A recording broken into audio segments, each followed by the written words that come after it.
And Steve Jones, I'll call this meeting to order at 7:01. Everyone could please rise for the Pledge of Allegiance, followed by a moment of silence. I pledge allegiance to the flag of the United States of America, to the republic, and to the republic for which for it which it stands, stands, one nation, under God, indivisible, indivisible, liberty, and justice and for all. justice for all. Justice for all. Thank you.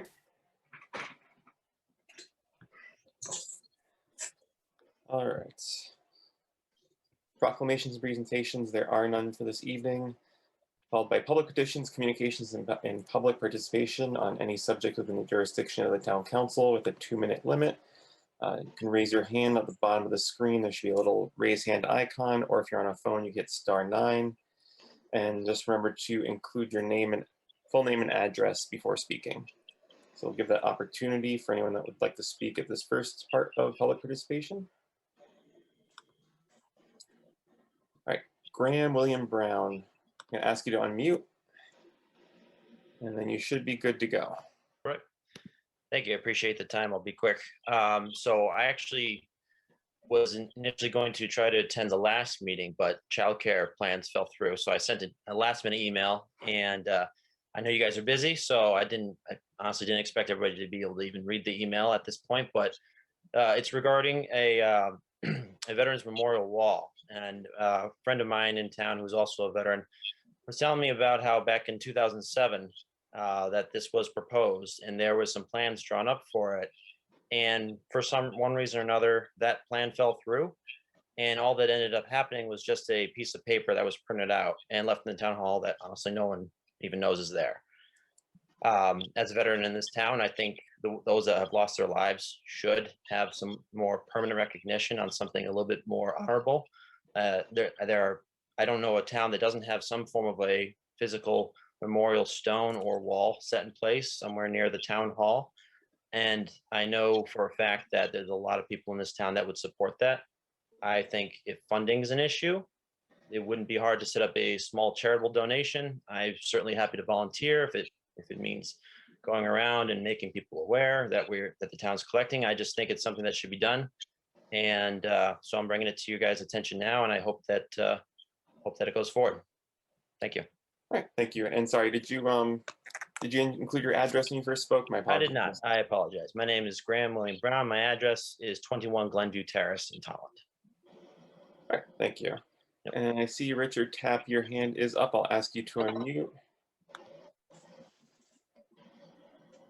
No, you are not unmuted yet. There should be a little mute icon if you're on a desktop. There you go. Looks like you're unmuted now. Okay, my name is Richard Tapp.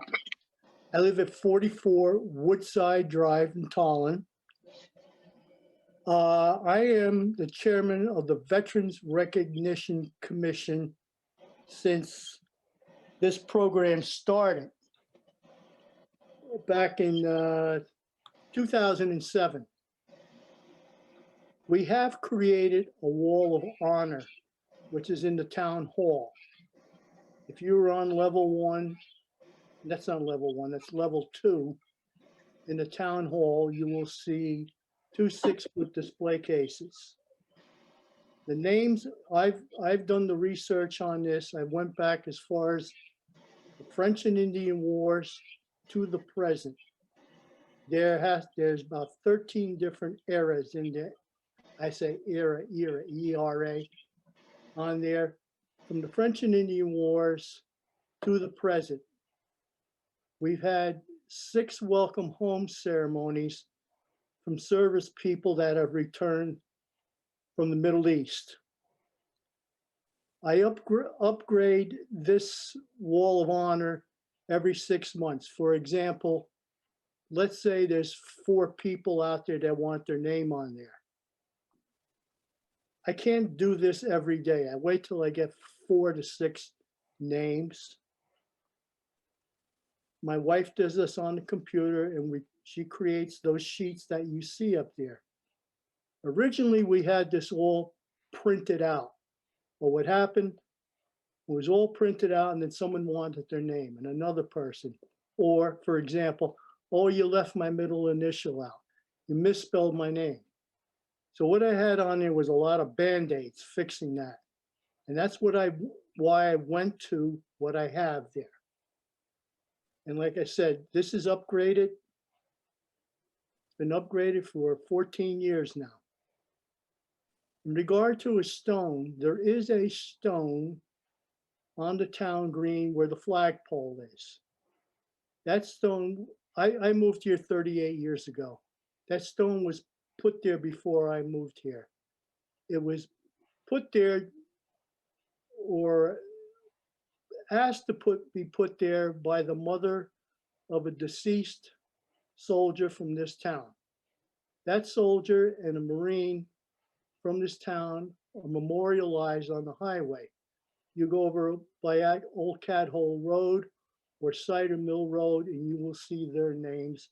I went through the process and with Nancy Wyman, the town manager, Senator Guglielmo, and those signs were placed up there. In regard to that stone on the green, that let's call it like a catch-all. I don't have the words in front of me. The reverse side has the insignia of all the Army. Originally, there was Army, Navy, Air Force, and Marine Corps on there. I had the Coast Guard put on there and the Merchant Marines. Merchant Marines were federalized by President Ronald Reagan, because we did have, and I met them, 2 men from this town that served in the Merchant Marines during the Second World War. As far as placing another stone, I feel there is that stone there. If you were to research who died, that's a monumental task. For example, if you had to go in there and look up, for example, the Korean War, you'd have a real research job to find out who died. There may be 1, there may be 10, there may be none. And if you were to put a stone, whether you chiseled it or you put bronze raised letters and you made an error or you wanted to add another name, what do? They had this problem in Stafford Springs. They created a stone which, for example, may have had 100 names on it. People saw that. Gee, I'd like my name on there or my father's name. So they created another stone, and I think it cost them over $2,000 for that second stone. What are they going to do 4 years from now? Make another stone and another stone? Where do you stop? That's why I feel having a stone with the names on there, 1, it's a big research job. 2, when you have to upgrade it, it's costly. If anybody has any questions, please ask me. I think I pretty much covered it, what our duties are. According to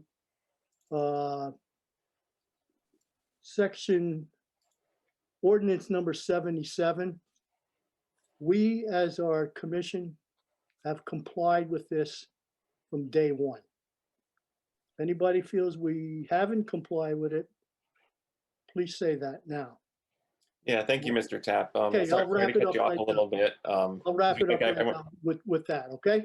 Yeah, and we'll definitely, if you can stay on, we're gonna definitely circle back to you as the authority of the Veterans Recognition Commission. We get to that point, but I do appreciate the initial information. That's definitely something we'll be keeping in mind as we discuss any proposed changes to Ordinance 77. So thank you for that.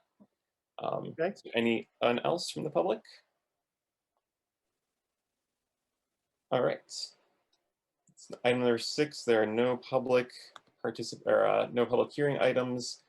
7A, report of boards and committees responsible to the council. I did see, I believe Katie Murray is in attendance, and they offered to provide an update on the Birch Grove process. So see them on camera. Take it away, Katie. Thanks, Steve. My name's Katie Murray. I'm chair of the Birch Grove Building Committee, and I am at 8 Lisa Lane in Tolland.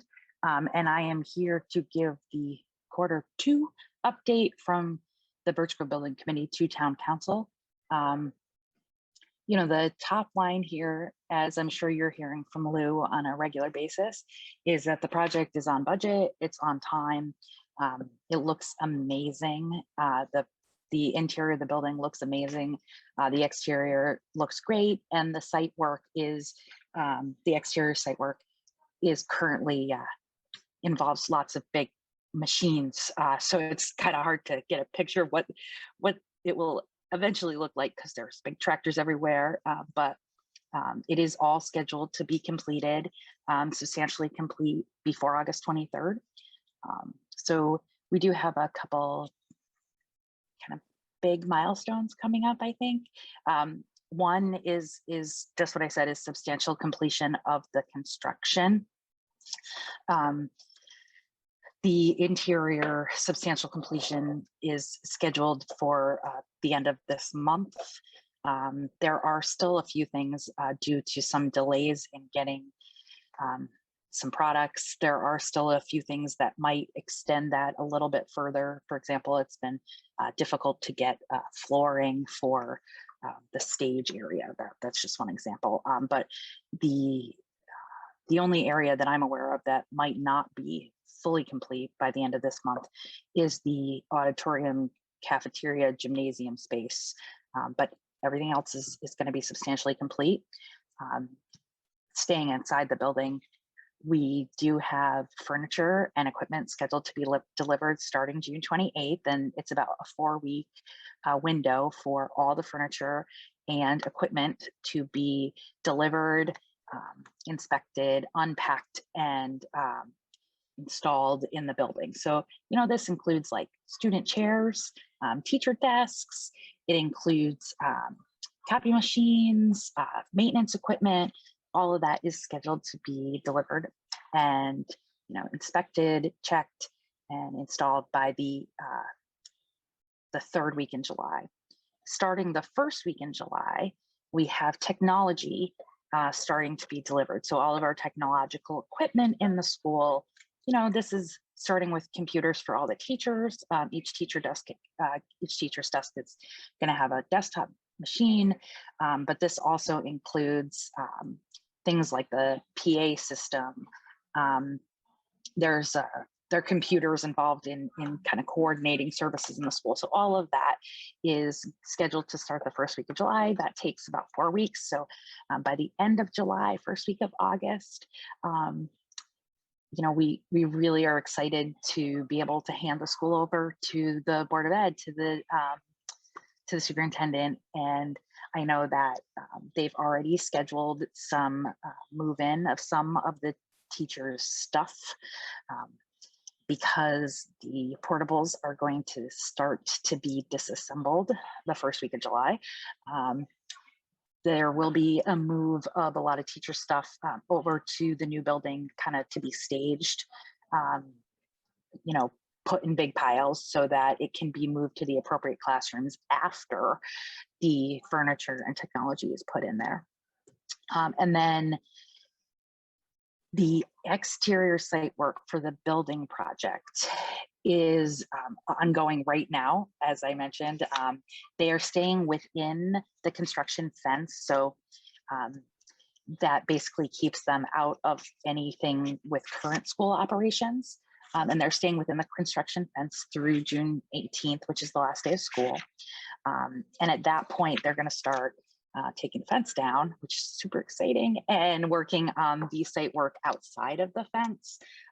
So that includes, like, the parking lot is going to get remilled and replaced. You know, there's some sidewalks that are outside the fence that need to be poured and formed, but the grounds are expected to be completed definitely by August 23rd, probably a bit earlier. And then D'Amato pivots to field reclamation. Actually, they're going to overlap. So field reclamation of where the modulars are does start July 1st. And they're hoping to get the modulars out. They're scheduled to get the modulars out by the end of August. And then whatever they need to do to get that field back in order is starts then. We're not scheduled to have the field kind of signed off on, if you will, until June of 2022. That's always been the schedule.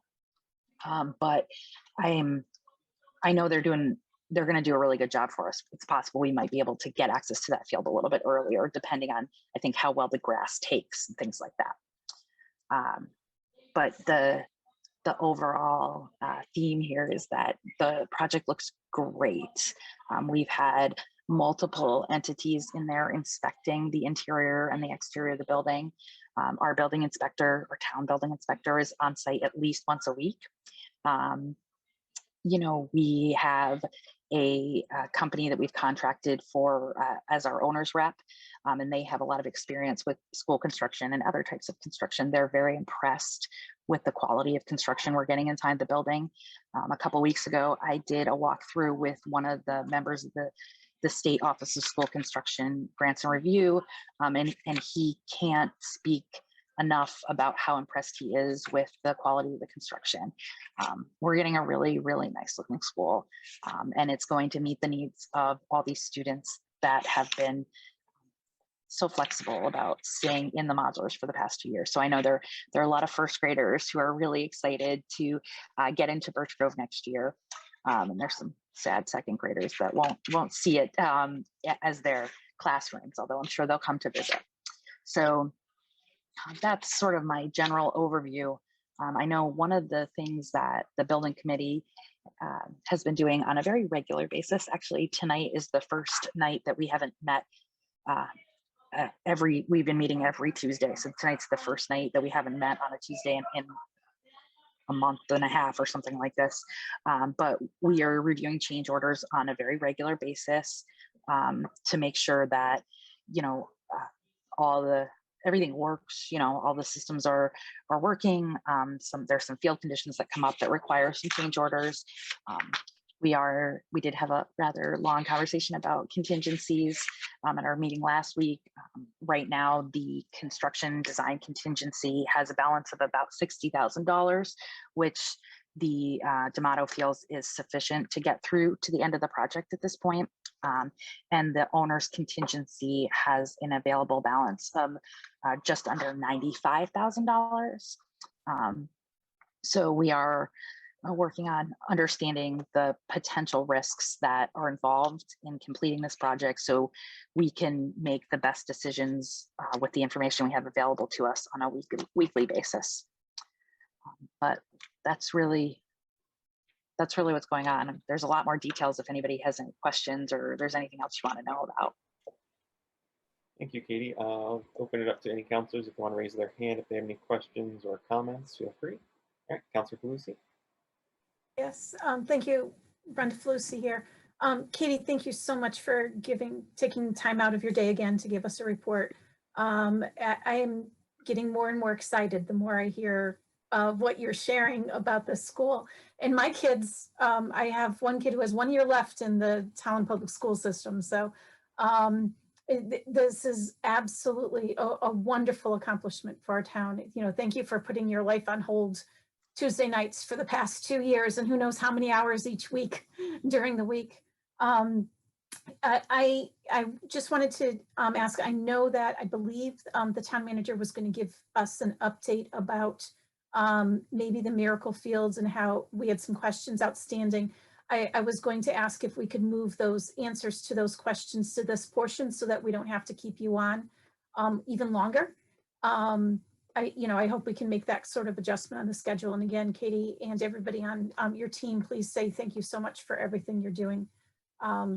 Yay. Mr. Jones, I'd be fine with updating now if you want me to. Yeah, sure thing. Town Manager Rosen, feel free.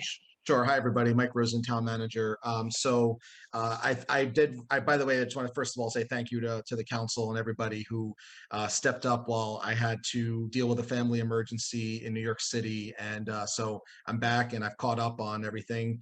I did read the minutes from the Miracle Field meeting that was held 2 Mondays ago, and also had several conversations afterwards with many of the stakeholders where they were named in follow-up items.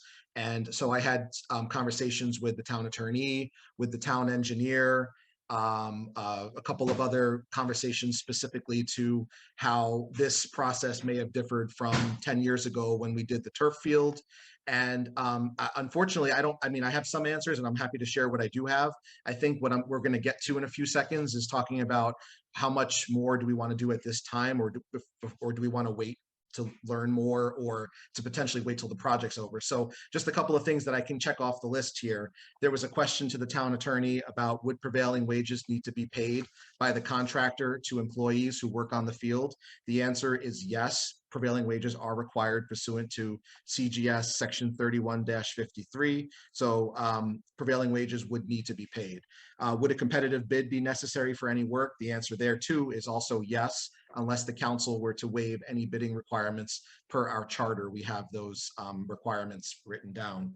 My conversation with the town engineer, there was a couple of things that he pointed that one is that in his experience, a change order with the state is something that obviously would not be likely in this situation, where the town wouldn't realize the benefit of any savings there. I know that was discussed at the Miracle Field meeting as well, but if there were any savings for either not regrassing the field or for just leaving that layer of insulation there, that wouldn't be realized by the town, but of course would go back to the state of Connecticut. So we wouldn't get those savings and they wouldn't go towards the Miracle Field project.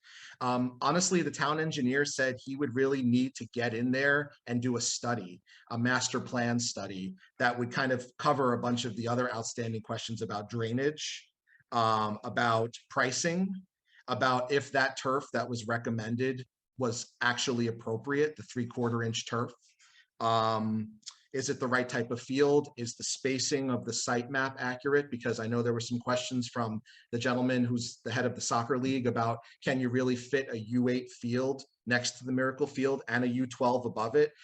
Chuck's got to get in there and check it out. So the bottom line is that in order for me to commission Chuck to do this work, I need to get an inclination from council if you want me to proceed with this, because Chuck estimated even just a very high level, the town engineer, Chuck Eaton, somewhere in the ballpark of $2,500 to $5,000 that would cost to do that study so that we get all those answers. And my understanding is that that's a cost that would be borne by the proponents, not by the project cost, not by the town. So I would have to go back to the Leibowitzes and say to them that in order for this to move forward at this time, I would need a commitment of another $5,000 for Chuck's time. Also, there was questions about bathroom facilities. We talked about prevailing wage. Also, when it comes to how the turf field happened, so I looked into that as well 10 years ago, how it came to be. So at that time, the turf field's need was identified and brought to town council. The town manager at the time, Steve Werbner, put the cost into the capital budget after speaking with the town council and getting some preliminary cost estimates. Then grants were sought out, including a steep grant for the lighting. And it took several years to get through the budget process so that people knew that the anticipated cost was coming down the line. So that project was also on school property, but it also wasn't part of an active building project that was state funded. So that's a big change from what we're working on right now. So I think now that I've kind of told you all that, I mean, what I was hoping to do during the town manager's report would be to kind of turn it back on council and say, you know, what would you like us to do at this time? Do you want us to commission Chuck to do a study? Do you want to hold off until the building project is complete, as the Chair Murray just mentioned a few minutes ago? So I'll probably leave it to you to discuss at this time. Thank you. All right, Councilor Lube, are you okay with deferring your question to answer Mike's inquiry before we move on about where we feel as a council we'd like to move forward with the Miracle Fields deliberations? I was actually just going to comment on the Birch Grove project overall, and not the Miracle Field, but whatever you like, Mr. Jones. No, you can go ahead and provide comment first. Okay. Yes. Well, thank you. I mean, I've been fortunate where as a member of the building committee to work with Ms. Murray and her leadership as a chair, where this project has been more arduous than I thought anyone had ever anticipated, especially Katie, and that she has put in a lot of time. That I'd like to recognize that as well. I mean, I'm not one that give out praise, but it's something that you've done an outstanding job with, and I appreciate that.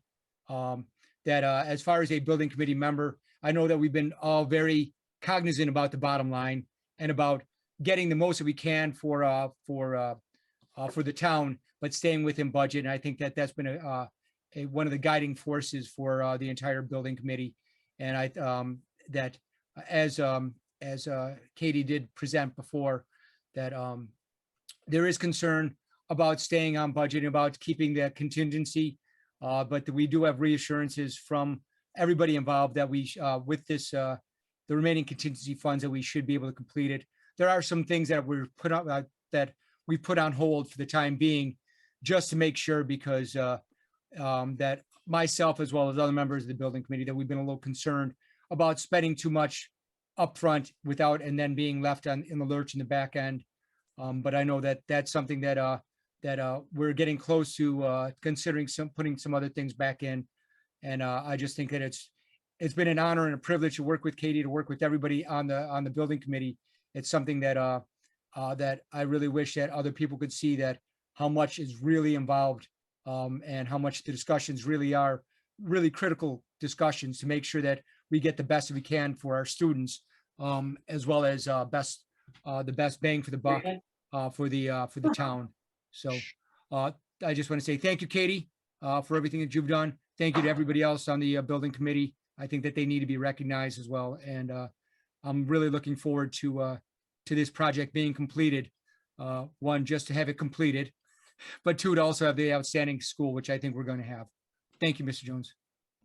Thank you. All right, so now we will circle back. See, who do I have in order here? So the question, I believe Town Manager Rosen inquired, was if we want to have him possibly go back to the Leibowitzes and inquire if their willingness to commission or pay for a study to be commissioned by the town engineer. Do we want to go ahead and commission the town engineer, or do we want to wait for the completion of Birch Grove before we consider any further movement? So I have Councilor Falusi for you to go first, just as a straw poll, just to kind of get a feel for everybody's thoughts before we move forward, knowing that Chairman Nuccio and Councilor Shannon are both absent. Yeah, thank you. My thoughts are, if this field goes forward, it would be, the majority of the time and use of that field would probably be by Birch Grove. So it seems that the town would be using that field. We're talking about recess and PE classes outside. So it seems that we would also be looking at, taking a look at if this field fits there, if we're going to use it. We have some skin in the game here too. I'm kind of undecided about asking the Leibowitzes for the money when we are going to be benefiting as much or more from the installation of this field. I do want to find out if this field is feasible. I think it's the perfect opportunity at this point, just to see if we can get it in. I'm not in a rush to get it started, if the right thing to do is to wait until the Birch Grove project is complete and then start this field, that's fine by me. But I believe that the town has a vested interest because of the amount of time we're going to be using the field, that I feel either splitting the cost with the Leibowitzes or the town paying it is where I'm leaning. And I'm sorry, that's not a yes or no, but that's where I'm leaning on this. No, I appreciate it. And it did sound like your lean was towards there's not a rush to do it. So if we had to wait for Birch Grove to be completed, that I think gives at least a timeline to Town Manager Rosen in terms of when to circle back with the engineer. Yeah, if when they're looking at it, they find out, hey, this is the perfect opportunity to start now because, and they give us some good reasons, but I haven't heard something that is compelling me to do it right now. Okay. So. Councilor Regan.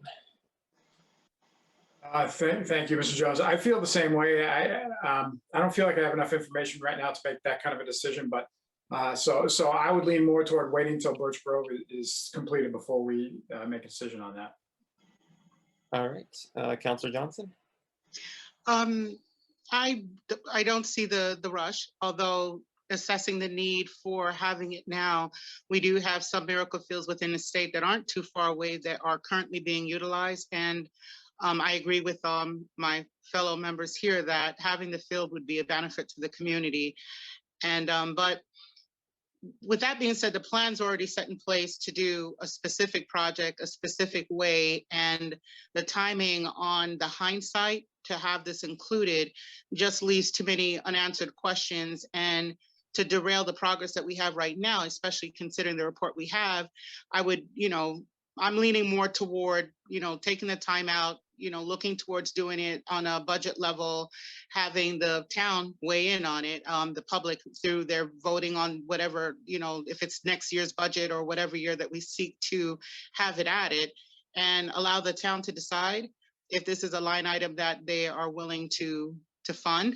We can all assume that we are going to do, everyone would be as excited as we are to have the field included, but it's not really just left up to us to decide as trustees. It would be nice to have the public weigh in on that too. And dropping it in right now with whatever financial resources that we have, I would just, if it can be done and it can be done lickety split, no effect to any kind of process, then by all means, let's do it.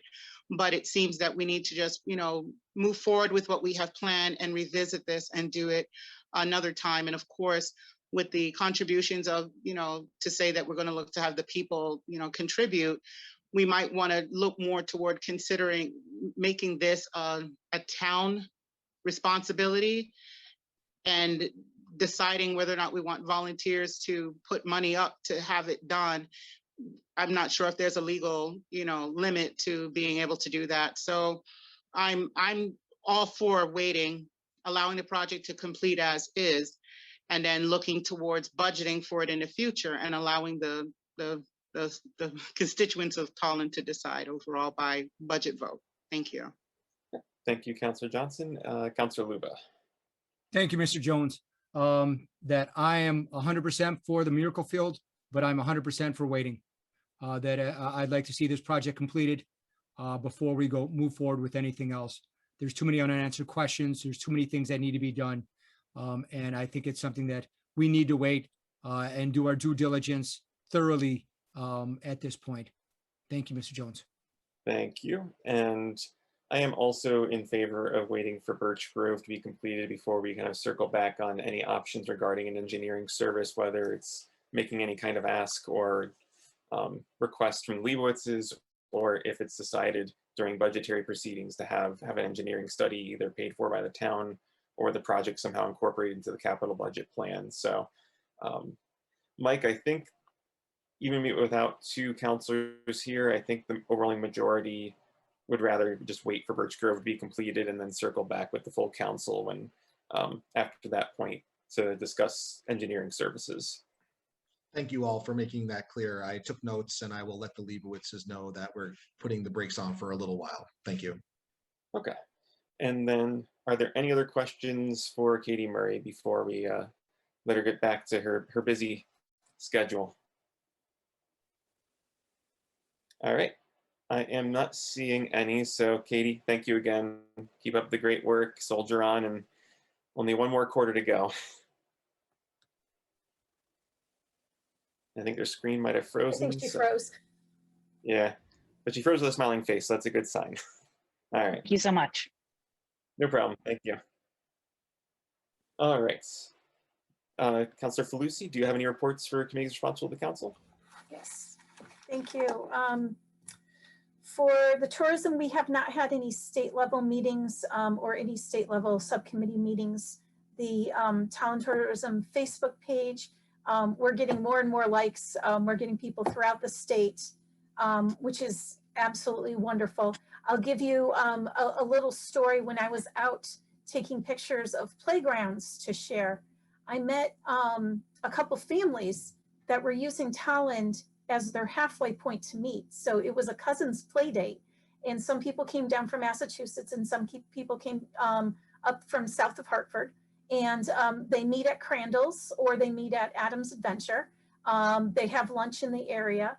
So, a lot of people are thinking, well, why come to Tolland? Well, it's a great meeting place. It's right off the highway. There's things for families to do. And I was so excited that I just stumbled across that story, while taking pictures, and it was exciting to hear about that. People are already loving. I shared pictures of the old Birch Grove playground over at Crandall, and people are loving to see the reuse and are excited to go relive some memories. My daughter, who is almost out of college, went there and was so excited to see everything she used when she was in Birch Grove at Crandall. So it was a lot of fun. So for Sustainable CT, I did a laundry list of things I'm working on. Last time, we're continuing to work on them. Next week, we're having a meeting with some fellows from Sustainable CT to talk about submitting for some points and other ways that they can help us. So I'm really excited about that meeting and should have a good update at the next meeting. Great. And actually, one quick question I had, do we get any points for having a successful patronicity fundraiser through Sustainable Yeah. CT or? Yeah, actually part of the patronicity process, I believe, is to submit for points. So Okay. I'm trying to be, I want us to get as many points as possible. So that project has so many different parts to it. I may be applying in a different way to get more points than with the patronicity points. We're going to look at it strategically. It does fulfill a number of, I think, 3 different sections that we could apply for points for. So I'm going to take a look and see what we can do and bring that up with the fellows next week. So thank you. Okay. Great idea. Great. Thank you. Any other questions from counselors? All right, okay. Counselor Johnson. Thank you so very much. I had the privilege of sitting in on the Economic Development Commission meeting that they had last week. And there was, I'm just going to bring up one subject that I'm sure that I'll possibly need Mike's support with what we discussed, but it was with regard to the plan for the 4 towns and looking at doing some marketing. There were a lot of ideas expressed with Advanced CT, I believe that it was, and the recommendations that they gave with how to attract attention to this corridor that we have there right here. And I believe the corridor, please correct me, Mike, if I'm wrong, it was Manchester. If you could just, if you can recall, I know. I can do it for you. Bolton, Mansfield, Coventry, and Tolland. Yes, absolutely. And being one of the ideas that they had was the neighborhood next door. And I loved it. I just want to let you know, Mike, that, you and I do agree. I believe that just with going within the 4 towns, which I did, I spent the weekend driving around and checking out to see what we all have in common. And everything it's pretty much the same. It's like the neighborhoods next door with regard to how we all have the same benefit of, space, a lot of open space. We have nature. We have a lot that we embrace, but just trying to come up with a cohesive plan with how we can market ourselves and be strategic with all of the other places in Connecticut that see a lot of tourism coming. So it was very, it was a very engaging and conversation that we had. And like I said, again, it was a privilege to be a part of that discussion. And I'm hoping that in the future, Mike, that we can make this work. Like the work that you guys have already put in, I can't see why it wouldn't work. So, I'm not the normal liaison. That is Councilmember Kurt's position. I do apologize. Excuse me.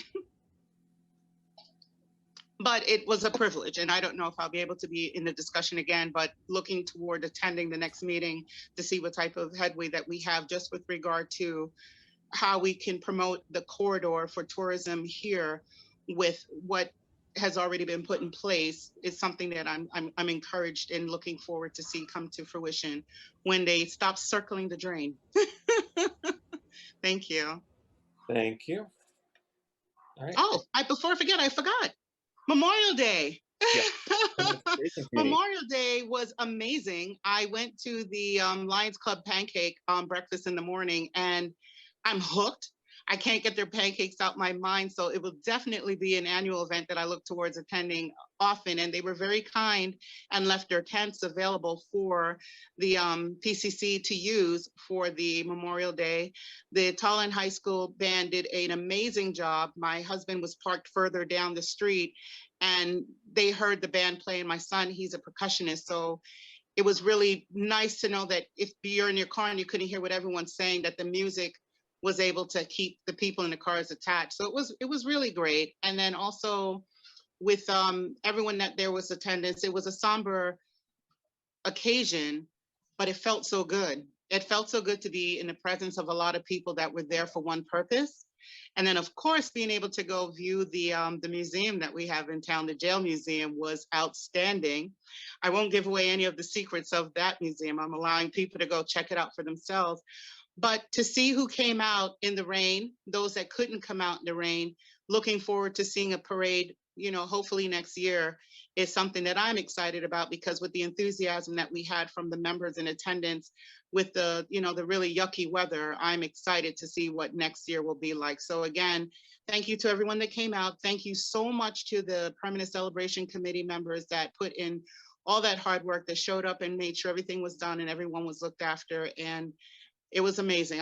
It was a privilege, and I'm grateful that we did have something. And whereas a lot of places canceled, we went ahead and we did what we should do. So that's it from me. Well, thank you, Councilor Johnson. A little shout out to Tolland Cert 42. They did an excellent job at staffing their booth and helping people get back and forth to the various buildings. So they also did a really excellent job. Councilor Falusi, did you have any board or commission updates as a liaison? Planning and zoning meets next week. This is one of those months where things got put off on the same week because of where the days fall. Blight did not have a meeting, and the Historic District also did not have a meeting. So that was all. All right, thank you. Councilor Regan? WPCA did not meet, so nothing to report this week. All right, thank you. Councilor Luba? That Ms. Murray covered Birch Grove Building Committee, so that covers my my committee obligations, and thank you. Oh, thank you. I did have one meeting last week on the 27th that was for conservation. They did discuss their recommendations to the town council in regards to the Hatch/Lyle Thorpe property and the Donkeyville Weigold properties. They had a joint event with Recreation and the Conservation Corps this past Saturday, doing Blazing for Crandalls, which I was able to join. That was a great event. Had over 12.5 people there, so that was amazing and very beneficial. There were actually people that were walking on the trail commenting that the old markers were out of date or confusing, so this is helping out a lot for people to find their way, as well as, you know, if there's any public safety issues using that trail, they'll be able to get to people faster and give them more clear directions. So, and then there is a meeting this Thursday for the Conservation Commission, and they will be discussing the WANA update now that they've gotten all their funding covered, at least for the first phase, as well as part of phase 2 and 3, and circle back with the town on the remainder for 2 and 3 for that, and some updates on Paul Kill. And I believe there was one other update, and they will be discussing the groundbreaking and or opening for WANA as well once phase 1 is complete. So be on the lookout probably in the next few months for that. All right, so moving on to item 8, new business. So 8.1, discussion of a Veterans Wall of Honor and possible revisions to Ordinance 77, Veterans Recognition Commission. And just again, Mr. Tapp, if there are any questions, we'll kind of invite you in as the head of the Veterans Recognition Commission to answer any questions that we may have if the town manager sees it fit that he cannot answer them. So Mr. Jones, I can kind of get us started. So hi, everybody, Mike Rosen, town manager. So this is a new business item for us to be taking up tonight. And it was originally requested from one of our counselors that this be put on a future agenda. And I'm hoping that that counselor will actually lead some of this discussion. But my understanding of why this is on the agenda tonight is it's a potential discussion about should Ordinance 77 be revised. It's been about 14 years since its last revision. And I believe the 3 specific areas that were being looked at maybe just to kind of kick this conversation off, would be potentially updating the ordinance to include some other areas of the armed forces, such as Space Force. And I know I heard the Merchant Marines mentioned earlier, but I don't actually see that in the ordinance itself. So I think that that would need to be written into the updated ordinance if that's what the council wanted to do. The second item would be to discuss if the Veterans Recognition Commission membership should be extended to not just veterans, but also families of service members. And the third item was the Wall of Honor that Mr. Tappins and Graham Brown had mentioned earlier today as well. So those were the three sort of legs to this stool of the conversation. I'll just leave off by saying that since this is an ordinance, any amendments to it would require a public hearing. So obviously no final decision will be made tonight or even in the next meeting that we're going to have this on our agenda. This will probably take 2 to 3 meetings. Thank you.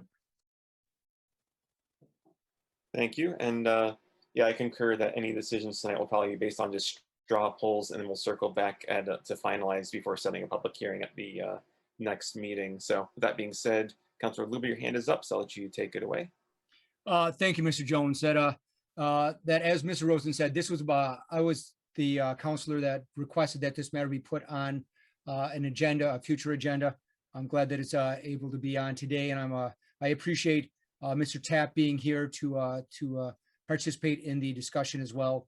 That based upon my discussions with other, well, first off, I'll deal with the issues as presented by Mr. Rosen.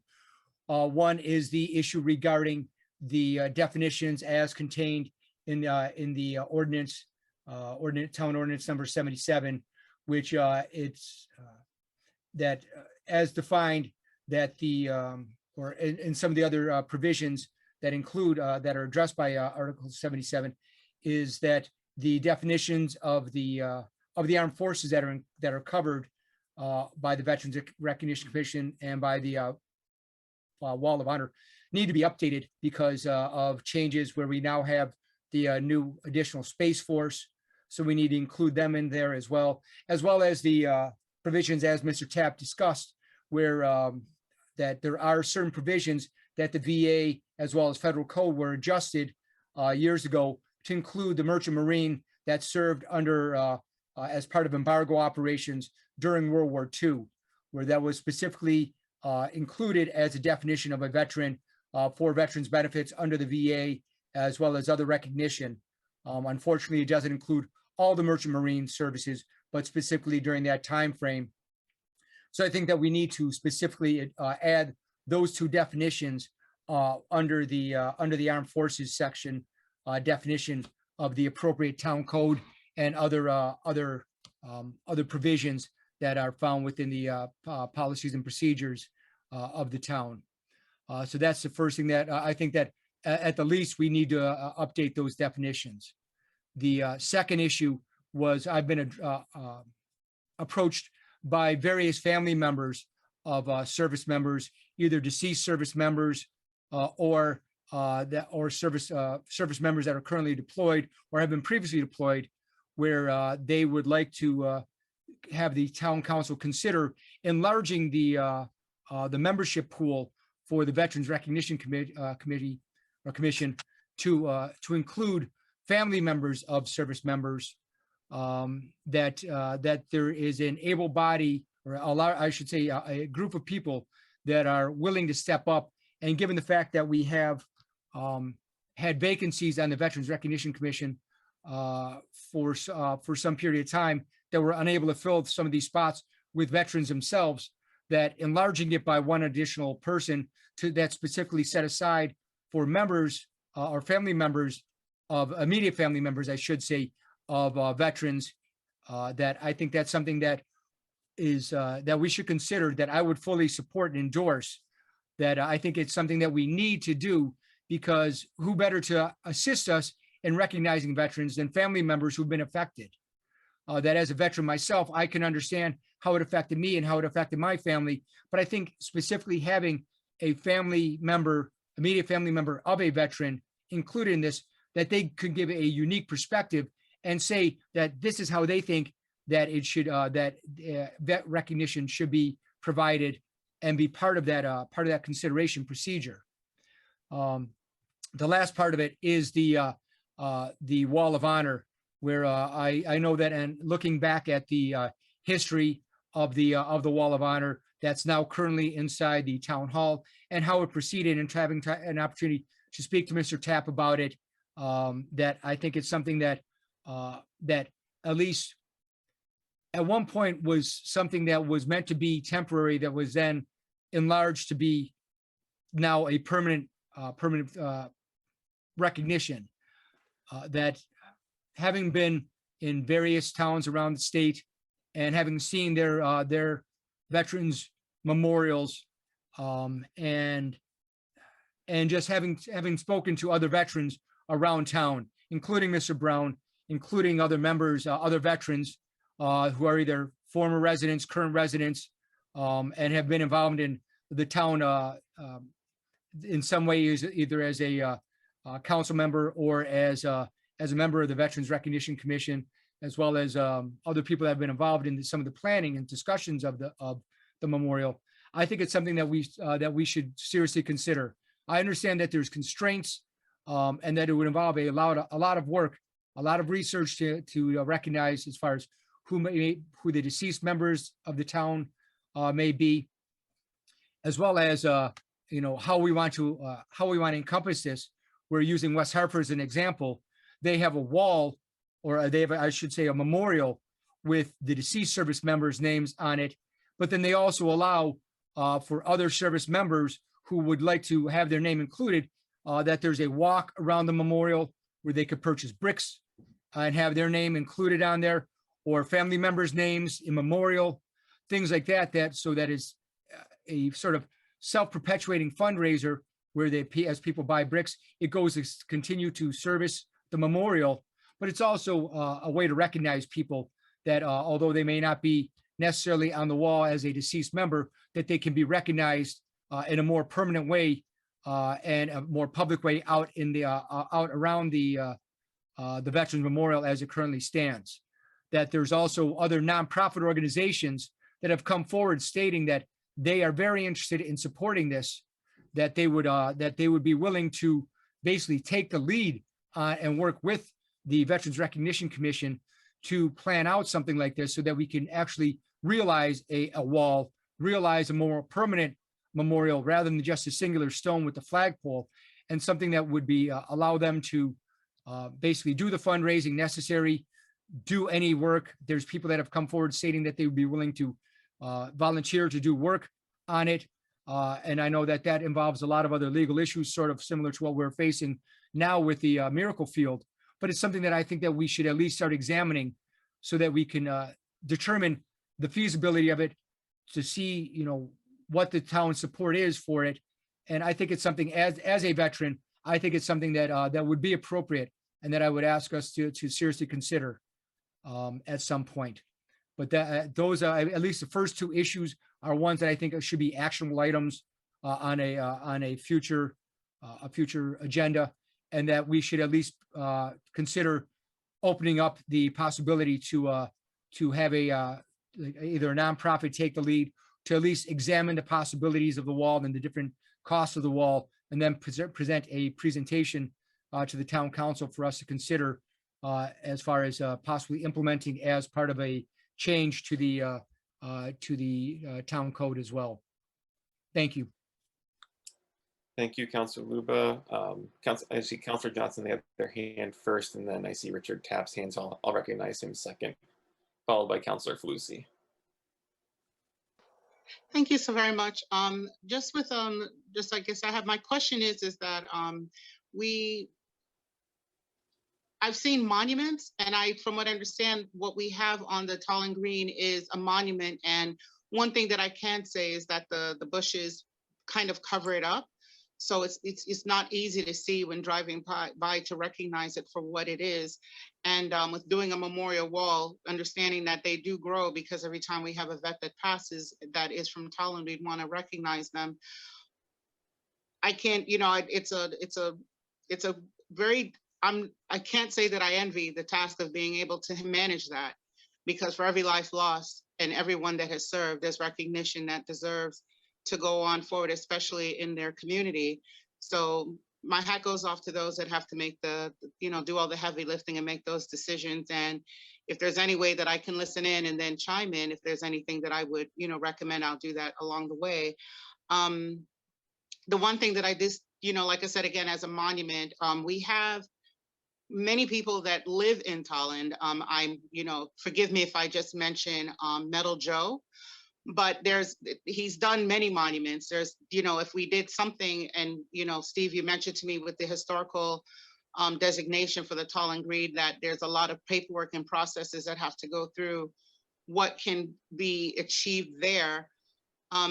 But whatever that we do, having it open to the public and having it recognizable is something that I would, throw into the hat to say that is very important. Again, as I said, this weekend with me driving around, it wasn't difficult to see the many different Memorial Day setups that people had. And not everyone had a monument. Not everyone had something that, there were places where there were just a million, tons of flags stuck into the ground with wreaths. The acknowledgement at that time, but it doesn't, there isn't anything great to say that we go out for D-Day, which was just recently, to go out, to go again for Veterans Day. Having something that is all encompassing of our, our armed forces to be recognized in service and in, in sacrifice would be something that I think would fit, so that everyone would be able to see value in it and see their family or their loved ones identified in that visual, that monument. So again, what we do have on a Tolland Green, I have yet to be able to pull over and take a close look. I did do the drive-by, and like I said, the hedges were just so large that you couldn't really see what was there. But again, ideas, different ways of presenting that it's vast. Different ways of being able to cater to what a community's needs are and what they feel would be appropriate. Good luck with being able to come up with something. And if there's any ideas, I recommend driving around and taking a look at what is out there. As Councilmember Luba mentioned, there is a lot there to be said for memorial walls and how much the tax base can afford to build and grow it, and the manpower in order to go in to do it. So if we can come up with something as a monument that everyone sees themselves as a part of it. And then during Memorial Day, they can place a flag, have all the family members place a flag to cover that. I think, just different ideas, but again, with the wall of honor growing, eventually, several years from now, you'll have to do another floor, because we're losing people every day, every year we're losing new people that are veterans to just being home. And I've been in my previous municipality, there were members that came home and died right after that weren't included on the wall, and the process to just get their name on the wall, and how the American Legion decided if it was, noteworthy. It was just, it's a task that I don't envy for those that carry the weight on their shoulders. So again, thank you for your service to take care of the people that serve for us. So thank you. Thank you, Councilor Johnson. Mr. Tapp, I'll ask you to unmute so that you can address some of those questions and provide additional commentary. Okay, again, my name is Richard Tapp, chairperson of the Veterans Recognition Commission. I want to reply to the last three people that spoke. One simple one in regard to the present monument and the hedges around it. Very simple task. Public Works, go out there, clean it up. That's done, that part. The other thing, I've never had when Mike mentioned about outside nonprofits that were looking into this monument, no one's ever approached me, or I'm aware that this is the first time I've been made aware of that. Back again to the monument with names on it. If you were to research all these people that were unfortunately died in combat, if that's what you mean, combat, or the ones that are up there now are both alive and deceased. If you were to research all those that have died in combat, It's a monumental task. When I originally started this, I did research as far as back as the French and Indian Wars. And believe it or not, most of you probably don't even know we had a Mexican War in 1859. And there were 2 people from Tolland that were killed in that. But you have to go on and on and on with Korea, etc. And I think what I've done, I don't think any town around here that I can think of has gone back and researched as far as I have. It's a lot of work. It's a monumental task. And getting back to a monument on the green, and let's say it's a stone monument or whatever, and you either engrave it or have raised bronze letters, how do you edit this? I don't understand how you can possibly do that when someone comes up to you months later, I want my father's name on there, etc. You also have to prove that this person is a veteran. The people that are on there now are all people of the present from World War II on, World War I on, have to provide what's called a DD-214 form. That's your release papers that says you've had an honorable discharge. So you have to be honorably discharged to be on that wall, or supply a your any proof that you did serve.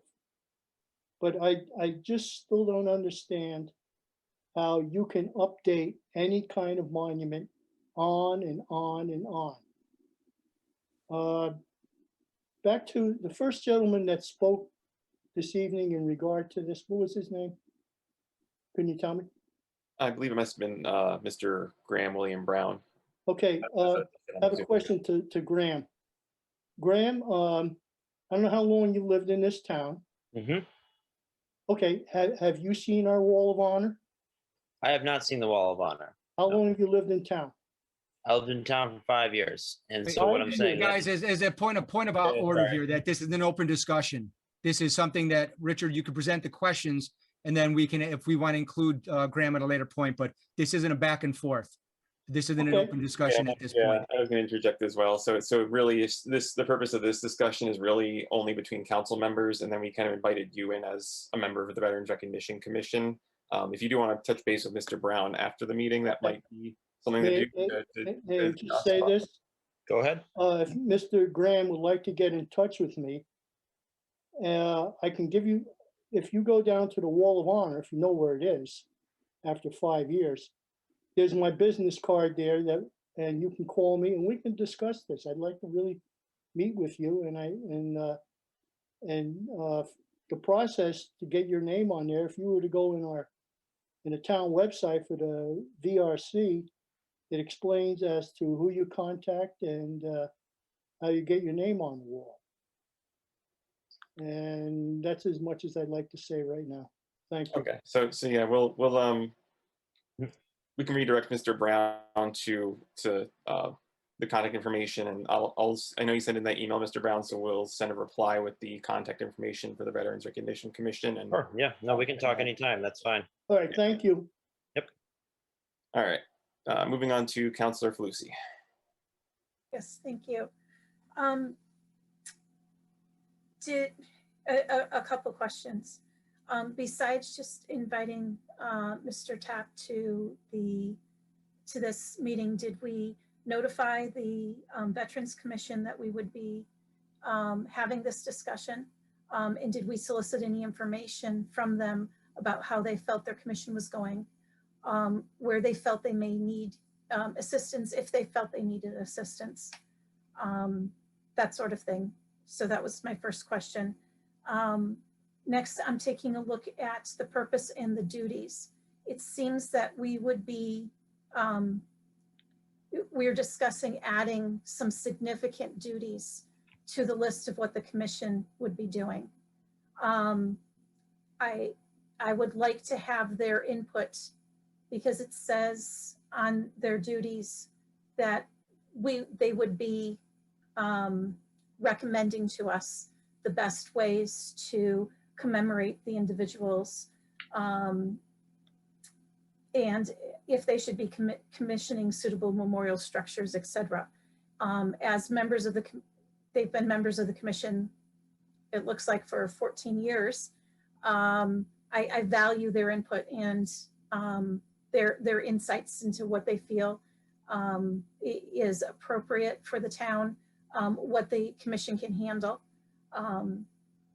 And my last comment at the moment is, if we were going to add members, I would like again, the input of the current members of the commission, but I strongly suggest we make sure that we have an odd number.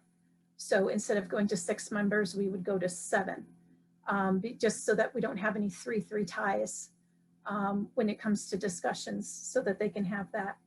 I'm hesitant to add more duties to a commission that is 6 members, that doesn't have a budget that I'm aware of, that doesn't have town staff, I believe, associated with them.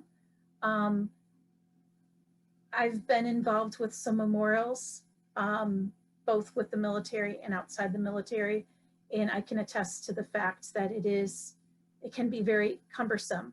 And this would, if we do proceed with something more than what we have right now, it would be a multi-year process to get done. And there's a lot of definitions we would have to hammer out about what would be appropriate. Which definition of veteran are we going to be using? What definition of armed services, conflicts, etc. are we going to be using? To the members of the commission, thank you so much for your dedication. Thank you for your past years of service. I look forward to hearing more on your input about what we've discussed in the next couple meetings. Thank you. Thank you. And I think to your first question, in terms of if people were invited, I think it was decided to invite the chair of the Veterans Recognition Commission. So that's why Mr. Tapp is here on behalf of the other members to sort of answer those questions. So they were made aware of it. And I think it was just mutually decided that the chair would be the most suitable person to answer those questions. Yeah, because my concern is if we add some more duties, then we might lose volunteers. If they feel that it's over cumbersome or it's too large, and I'm, whether they decide to do it or not, I'm going to be appreciative either way. But I don't want to create. I don't want to push people out of a commission if we decide to add something that they don't feel we need as the subject matter experts, if that makes sense. My husband is on the wall of recognition. So thank you for doing that. Thank you for recognizing our members. And one more thing, just in case, I know it's not all the time that we add a branch of service, but just as there's always exceptions to the rules. Is there a generic term that we could be using instead of listing all of the branches? I haven't been able to come up with something, so I don't think there is. But I don't know if there is one that, this way we don't have to come again and again and make updates or make exceptions to add to that list. I'm just trying to look for ease, making it all encompassing and easy to delineate, I guess. Thank you. No problem, that's fair. And then I think so one of the other questions that you asked for clarification, I don't know if Mike, you're able to answer, is does the Veterans Recognition Commission receive a line item budget from the town to support any of their services? That I'd have to look into. Nothing, it doesn't strike me off the top of my head, but I was going to just mention too that all of the 4 seated members of the VRC were all invited to tonight's meeting. We let them know about a week ago with the agenda attached. So I know Mr. Tapp is here probably representing the overall commission, but so there's 5, there's 1 vacancy, there's 4 seated members. So we wouldn't want to have, like you said, Brenda said, we wouldn't want to have an even number of volunteers. And then also what was in the packet tonight was the standing ordinance. So I think what we're talking about, the only addition of responsibilities would be if you wanted to add additional service branches, or if you wanted to open up the membership of the VRC to families of service members. I don't know that the only other responsibility that was mentioned was if they were going to work on a more permanent wall of honor structure, but I don't think, no other, as far as I can tell, there's no other adds to the ordinance. It's just those things. Thank you. Thank you. All right, Councilor Luba, I see your hand is, oh, sorry, actually, Mr. Tapp, if you want to respond, any of the inquiries from Councilor Falusi first? Yes, I really appreciate what she has said. And back to the thing about us with a budget. We have no budget, but we do have an account. When I say we have an account, in the past, for example, when I had to get the stone engraved twice, I called upon the public to make donations, which they did. They responded quite well, anywhere from $5 to $100. So that money is in an account. And I've drawn upon that account to get engravings done, etc. The other thing I have, right now we have an opening, and the reason there's still an opening, usually I go to Lynn Bailiwick and say, look, we have an opening, please put an e-blast out, etc., and then we get a response. When I interview any of these applicants, I'd like to do it in person. Right now, we're dealing with Zoom. I really would like to wait until the town hall is opened again and I can sit with my commission and on a one-on-one and interview any of these people. And right now, I have no problem with any outside family group that would like to participate in this. Right now, it's been open to anyone that wants to sit in on our meetings. We've only had a couple of people do that. But right now, it is open to the public. And I don't have a problem in having a odd number of 7 people. So I'm just letting you know that that's how I feel at this time. Thank you. Thank you. All right, Councilor Luba. Thank you, Mr. Jones. To address the issue that Councilor Falusi brought up, there is, what you're dealing with is that the armed forces, there's a definite definition of armed forces within Florida U.S. Code, as well as other sections. The issue that you're dealing with, though, is that there's other issues regarding veterans.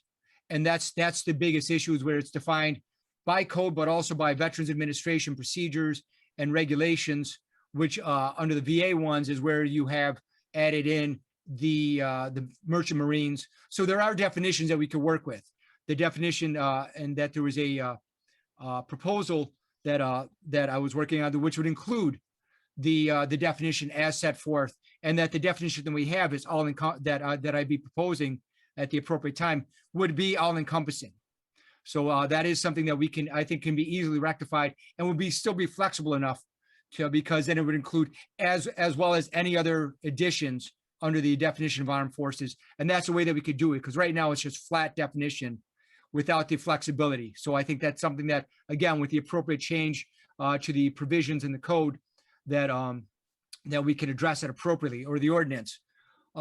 As far as the additional responsibilities, as Mr. Rosen brought up, that I don't think that we are looking to impose any additional responsibilities as far as the maintenance of a recognition wall. I think that the wall would be as it is now with the veterans, the stone that we have there right now, the memorial stone that we have there right now.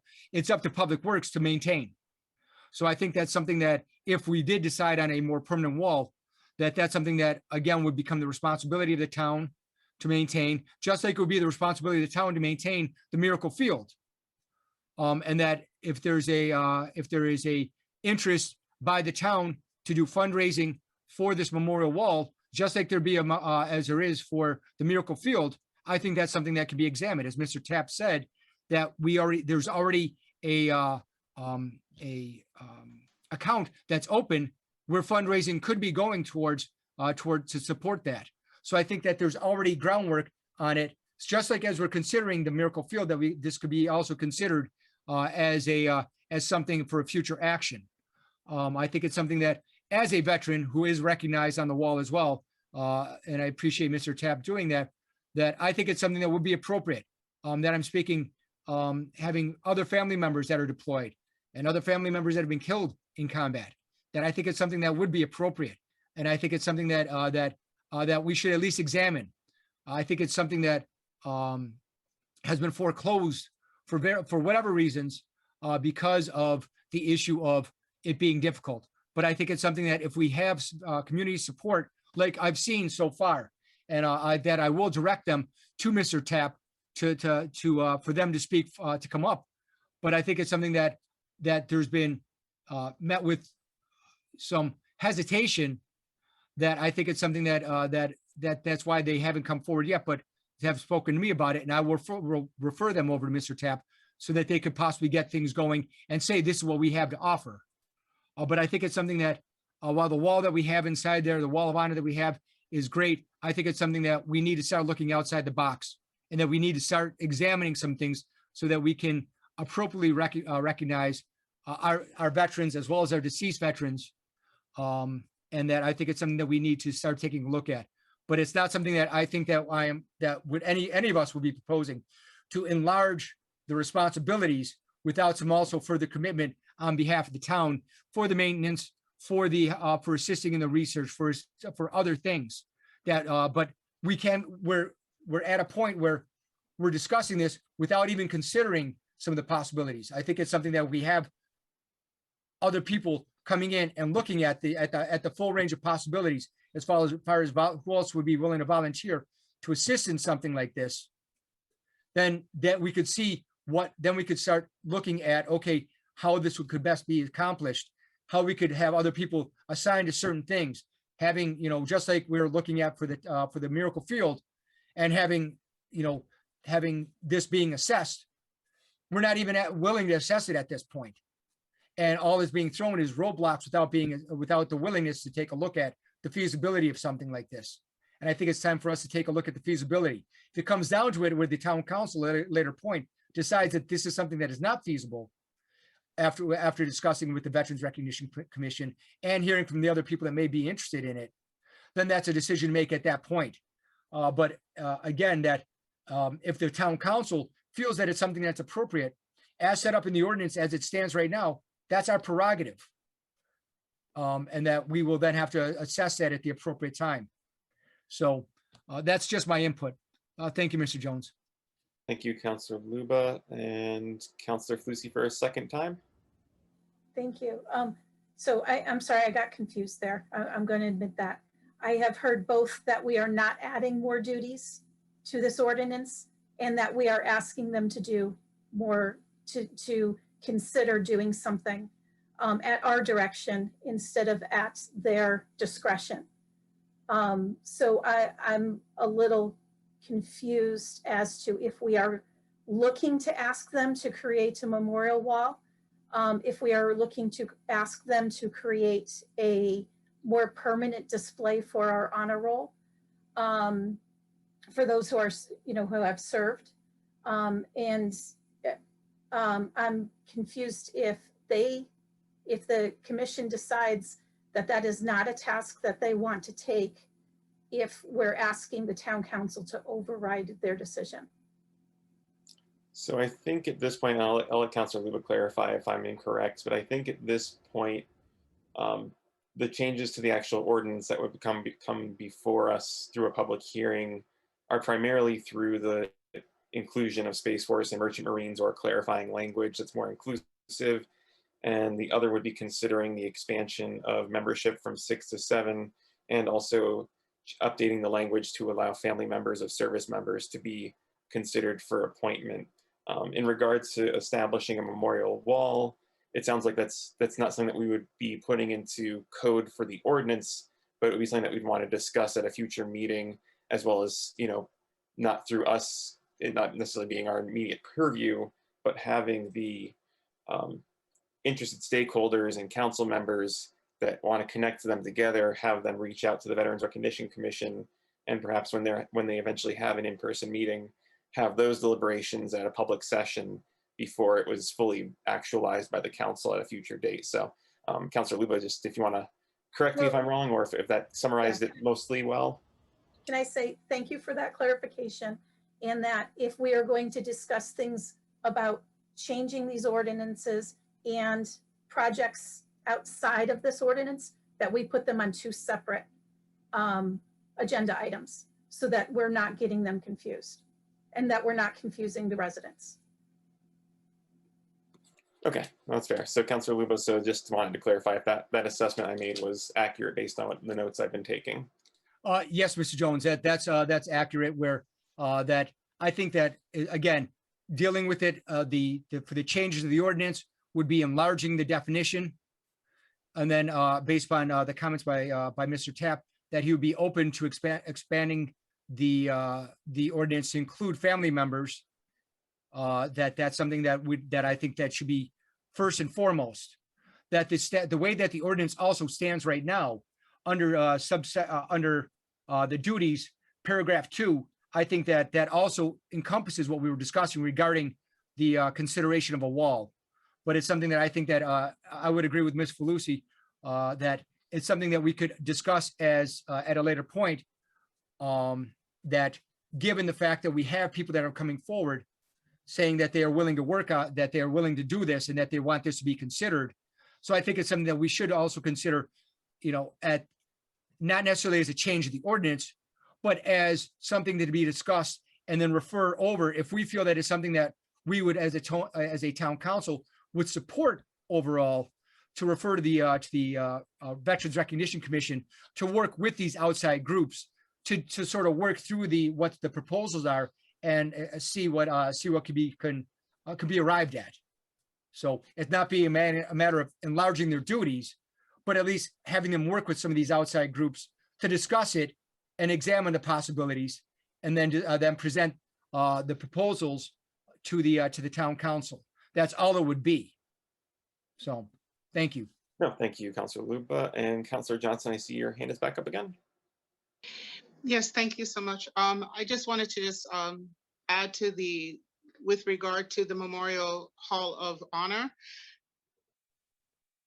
It's not, although it's available to public display, it's not something that would be noticeable unless it's promoted or if there's information that is sought.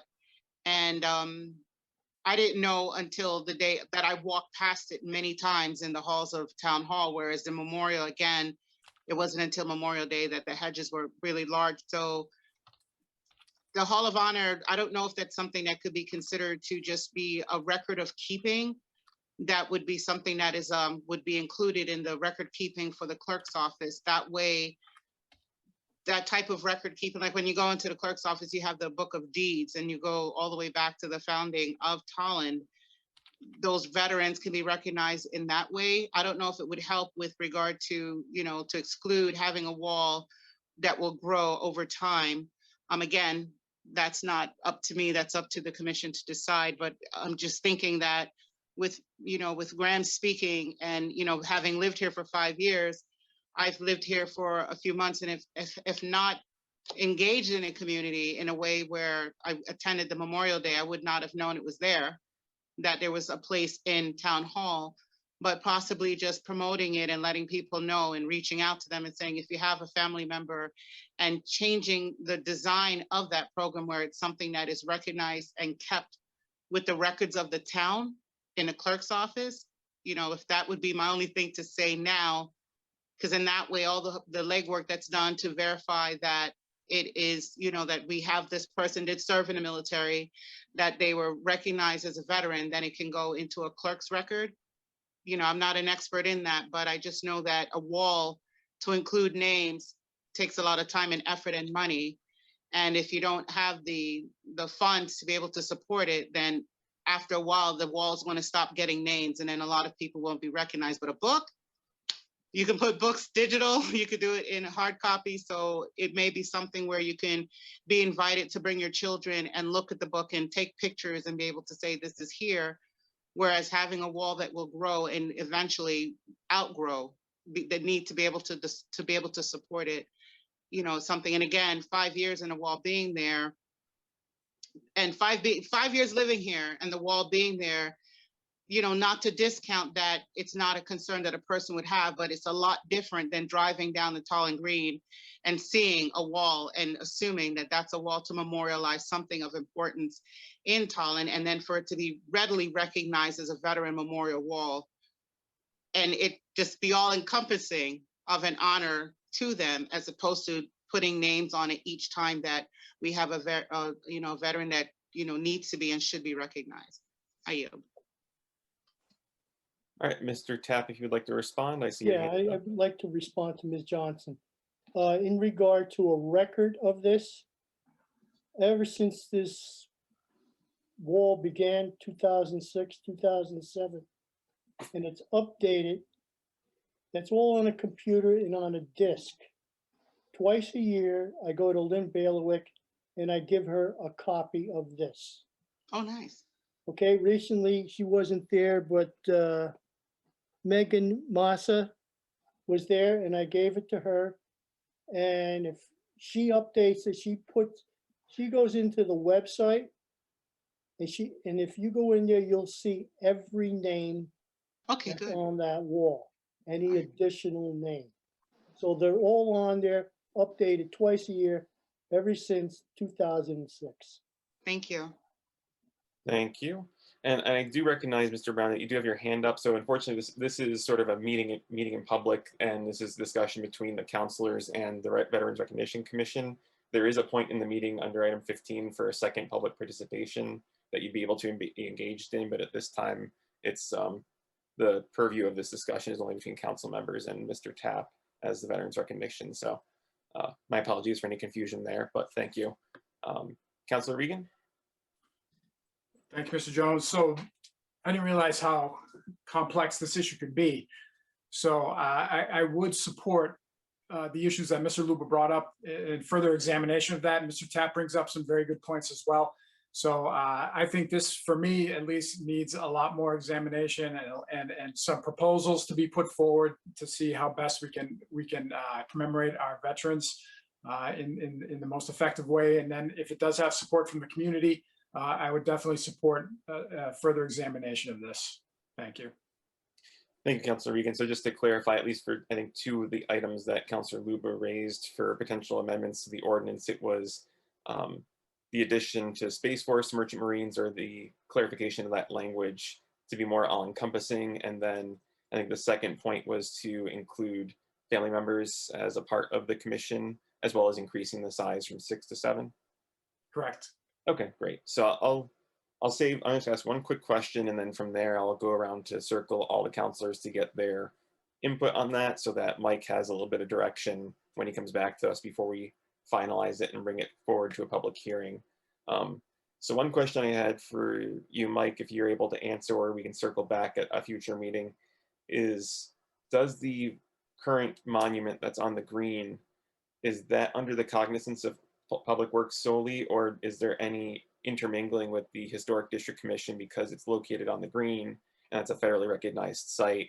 And probably this might be a question for a future meeting, but if there were any considerations to expand or revise that space to become a wall, which I know is a separate conversation, would that be an additional discussion to the Historic District Commission, because it would be potentially taking land or space away from the historic green space to accommodate a additional or expanded structure?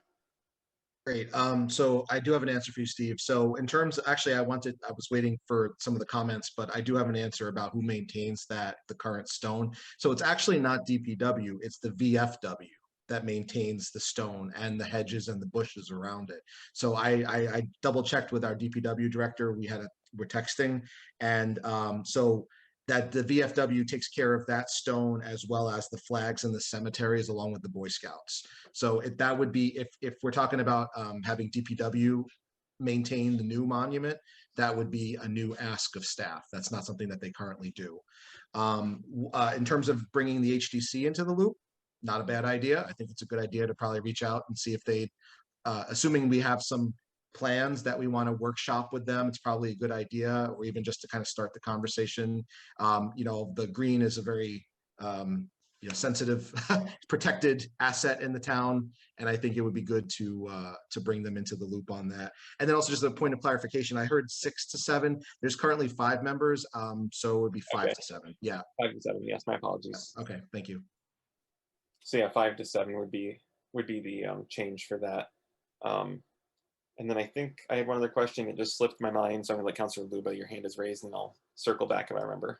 Thank you, Mr. Jones. And actually, both you and Mr. Rosen bring up a valid point where, given that the history, I mean, Mr. Taps brought this up on several occasions about the research that would need to be done in the history of Tolland.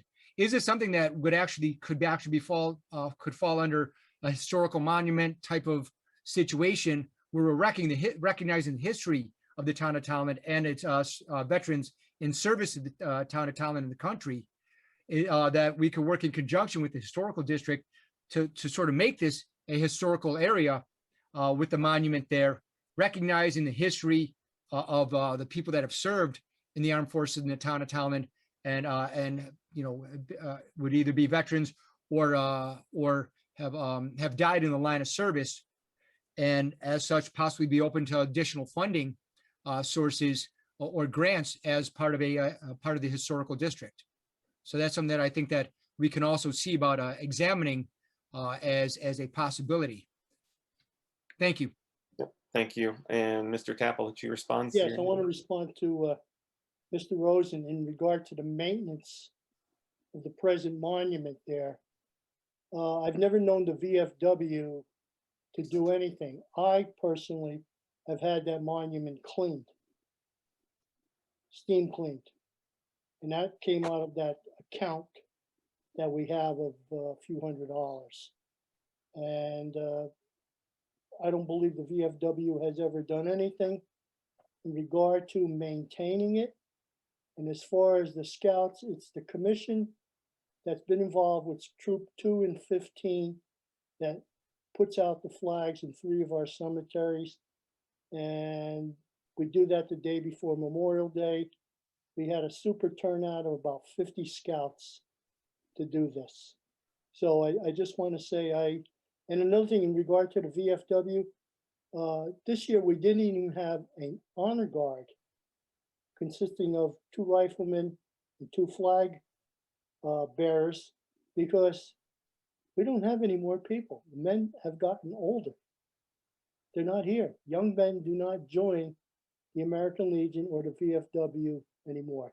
I just want to let you know what's been occurring, and it's unfortunate we didn't even have an honor guard this year. Okay, I'm done.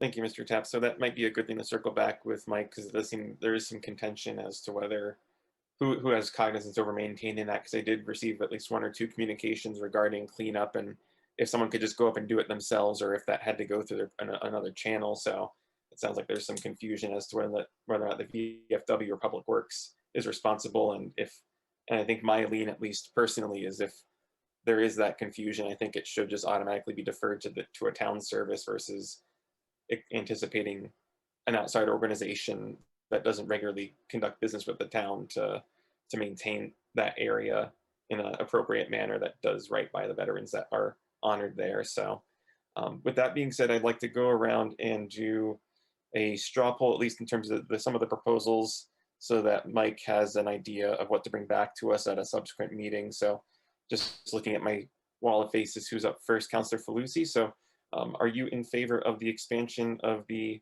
size of the commission, the addition of family members of veterans being allowed to apply to be appointed, as well as the expansion of appropriate armed services that are recognized in the ordinance?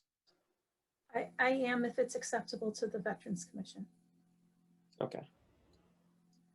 And Councilor Regan? Actually, I think you already spoke to it, so. Yes, I'm in support. Okay, Councilor Johnson. In favor. Councilor Luba? Yes, in favor of both. And I am as well. So Mike, I hope that helps. We definitely had a lengthy conversation, but hopefully that helps you with the next round of review and providing any proposals to the full council at a subsequent meeting. All right, so if there is no other discussion, I believe there is actually no real action on this at this time, so we can just move on to 8.2 and let the agenda item pass as is. So 8.2, appointments to vacancies on various boards and commissions. I actually don't believe we have any at this time, though we do have some vacancies that will be likely filled in July based on some discussions. So be on the lookout for that. And of course, as always, if you go to the meeting packet, take a look at the list of vacancies. If you're a member of the public that isn't serving on a board or commission, excellent opportunity, including obviously there is still a vacancy to fill a term on the Veterans Recognition Commission. So if you are a veteran, strongly consider applying and getting more information about serving and being involved. With that being said, we'll move on to new business. Item 9.1, consideration and potential action on renewal of the fields and ground maintenance agreement between the town and Board of Education. And I believe this was an item that we postponed to this point due to some final negotiations, but I'll let Mike provide additional context. So take it away, Mike. Sure. Hi, good evening, everybody. Mike Rosen. This item may look familiar to you because we didn't have this on our agenda that long ago. It was back in October of 2020 that we last passed the Fields and Ground Maintenance Agreement extension, which we have been doing on an annual basis between the town and the Board of Education. I've throughout the last 7 or 8 months, I was speaking to the superintendent about some of the line items in this agreement, and one of the things we kind of talked about was, well, we just passed this thing, so why are we going to do it again? But that's the way it's spelled out in the agreement. So one of the changes that we had built into this iteration of the agreement that's in your packet was to actually have it be a 3-year agreement, which that's on page 9 of your packet in bullet 1. Now it's a 3-year agreement between July of 21 and June of 24, unless sooner terminated by mutual written agreement or sooner requested in writing to be reopened by either party. So there is a reopener clause that is in there if something needs to come up within that 3-year time span. It gives us the flexibility, but we also don't have to rush back to the table every single year. Of course, if something were to be added to the agreement, let's say a miracle field, that would probably automatically reopen the agreement anyway, because we'd have to figure out who's responsible for maintaining it, et cetera, things like that. The only other change so all the language in this agreement remains the same, except for that bullet number 1, and then also bullet number 5, which is the discussion about an annual meeting being held on or before June 1st of each year, which is convened by the town to review progress of how it's going, basically, the field agreement's going. In the past, this bullet had a really specific spelling out of all of the entities that were supposed to participate in this meeting. And the research I did showed that we actually have never really had a meeting like that. And I wanted to sort of clean up this bullet to accurately reflect the type of conversations that have been being had between between agreements. And so what I whittled the language down to is participants will be selected by the town manager and Board of Ed superintendent to join with representatives of the town and Board of Education staff. Those are the folks who would get together and discuss how it's going, touch base with the leagues, the athletic leagues. Bruce Watt has a close relationship as the rec director with the various sports leagues in town. And we would just that would be our annual meeting, rather than have it specifically be spelled out to be, I think you talked about having the full council, the full Board of Ed. It talked about the athletic leagues. It talked about the Recreation Advisory Board. I mean, if you think about it, that meeting alone would be somewhere upwards of 30 people. And like I said, we've never had that meeting before. We've had a smaller version of it, which included mostly the staff with input from the leagues and things. But that's why I wanted to amend this bullet. And this language has been agreed upon by the school superintendent's office as well. Other than that, nothing else changes in the rest of this agreement besides the dates to update them to 2021. If the council passes this tonight, Walt would bring it to the school for their passage as well, or consideration and passage. I hope if there's any questions, I know Walt's not on tonight, but I can try to answer them. But again, nothing really changed except for the length of the duration of the agreement and then that bullet number 5. Thanks. Thank you, Town Manager Rosen. So if there are any questions, you can raise your hand. So Mr. Tapp, if this is in regards to this item, it's actually only a discussion amongst council members, not the public. So sorry for any confusion there, but thank you for that. If you want to provide any input at the end of the meeting, there's also that. I know Mr. Brown wanted to speak, but you can speak at item number, I believe it's 15, which is public participation at that point. So if there is no other discussion, I would entertain a motion to read out the resolution as outlined on page, I believe it is 21. Actually, no, not 21. Page 20 of 20, yep. So if there is a counselor that would be willing to read out that starting at whereas. I can do that. Yeah, thank you. Right. Whereas the town's Parks and Facilities Department has been maintaining play fields and grounds that are under the control of the Board of Education since 1990. And whereas the agreement between the town and the Board of Education under which such services are furnished has expired. And whereas the parties believe that the referenced arrangement has been successful and is an effective and economic way in which to continue providing such services. Now, therefore, be it resolved that the town manager is hereby authorized to execute a fields and grounds maintenance agreement under which the town will continue to furnish services for the maintenance of fields and grounds that are under the administrative control of the Board of Education, and that such agreement shall be for a term of 3 years, approved by the Town Council on June 8th, 2021. Great. I'll second it. All right, motion has been made by Councilor Fusi, seconded by Councilor Luba. Is there any further discussion? All right, seeing none, we'll do a roll call vote. Councilor Fusi? Aye. Councilor Regan? Aye. Councilor Johnson? Aye. Councilor Luba? Aye. And I am an aye, so that is unanimous. So you're all set, Mike. That can be transferred over to the Board of Education for their review Thank and you. prospective approval. Moving on to item 9.2. Continued discussion on implementation of a proclamation policy. There is a draft of a Tolland proclamation policy that I will let Mike summarize. So if you'd like to go ahead. Sure. Hi, everybody. Mike Rosen, Town Manager. So we talked about this back May 11th when we brought to council. Well, I had written a memo with, I thought, some challenges that our current proclamation process has been to both the council, to the timeline, to the staff, even to the people requesting the proclamations, not necessarily getting them in the time frame that they would have liked because of missing deadlines and dates and things like that. So I had outlined all of that in a memo back in May. At that time, council had given me, with a straw poll vote, the ability to go back and try to draft up a policy that incorporated some of the feedback that was delivered at that meeting, talking about the difference between proclamations, citations, things like that. Some to also touch upon what would be considered a standing recognition, as we do have the 5 categories, or actually four categories of previously fast-tracked, that was the term I used, fast-tracked proclamations of a resident's 100th birthday, a retirement of a town employee, fair housing recognition, and a civic service recognition, such as an Eagle Scout Gold Award, for example. And those are the ones that wouldn't necessarily have to come before council for permission to first get permission to, should we draft the language. Right now, our current process is if a proclamation request comes in, we take that request to council if it wasn't a previously issued town proclamation. So if it's the first time a new proclamation is on the radar, we ask council, what do you think? Do you agree that we should put together a proclamation? And by your majority vote, we then do so. And so that's how it has been working so far.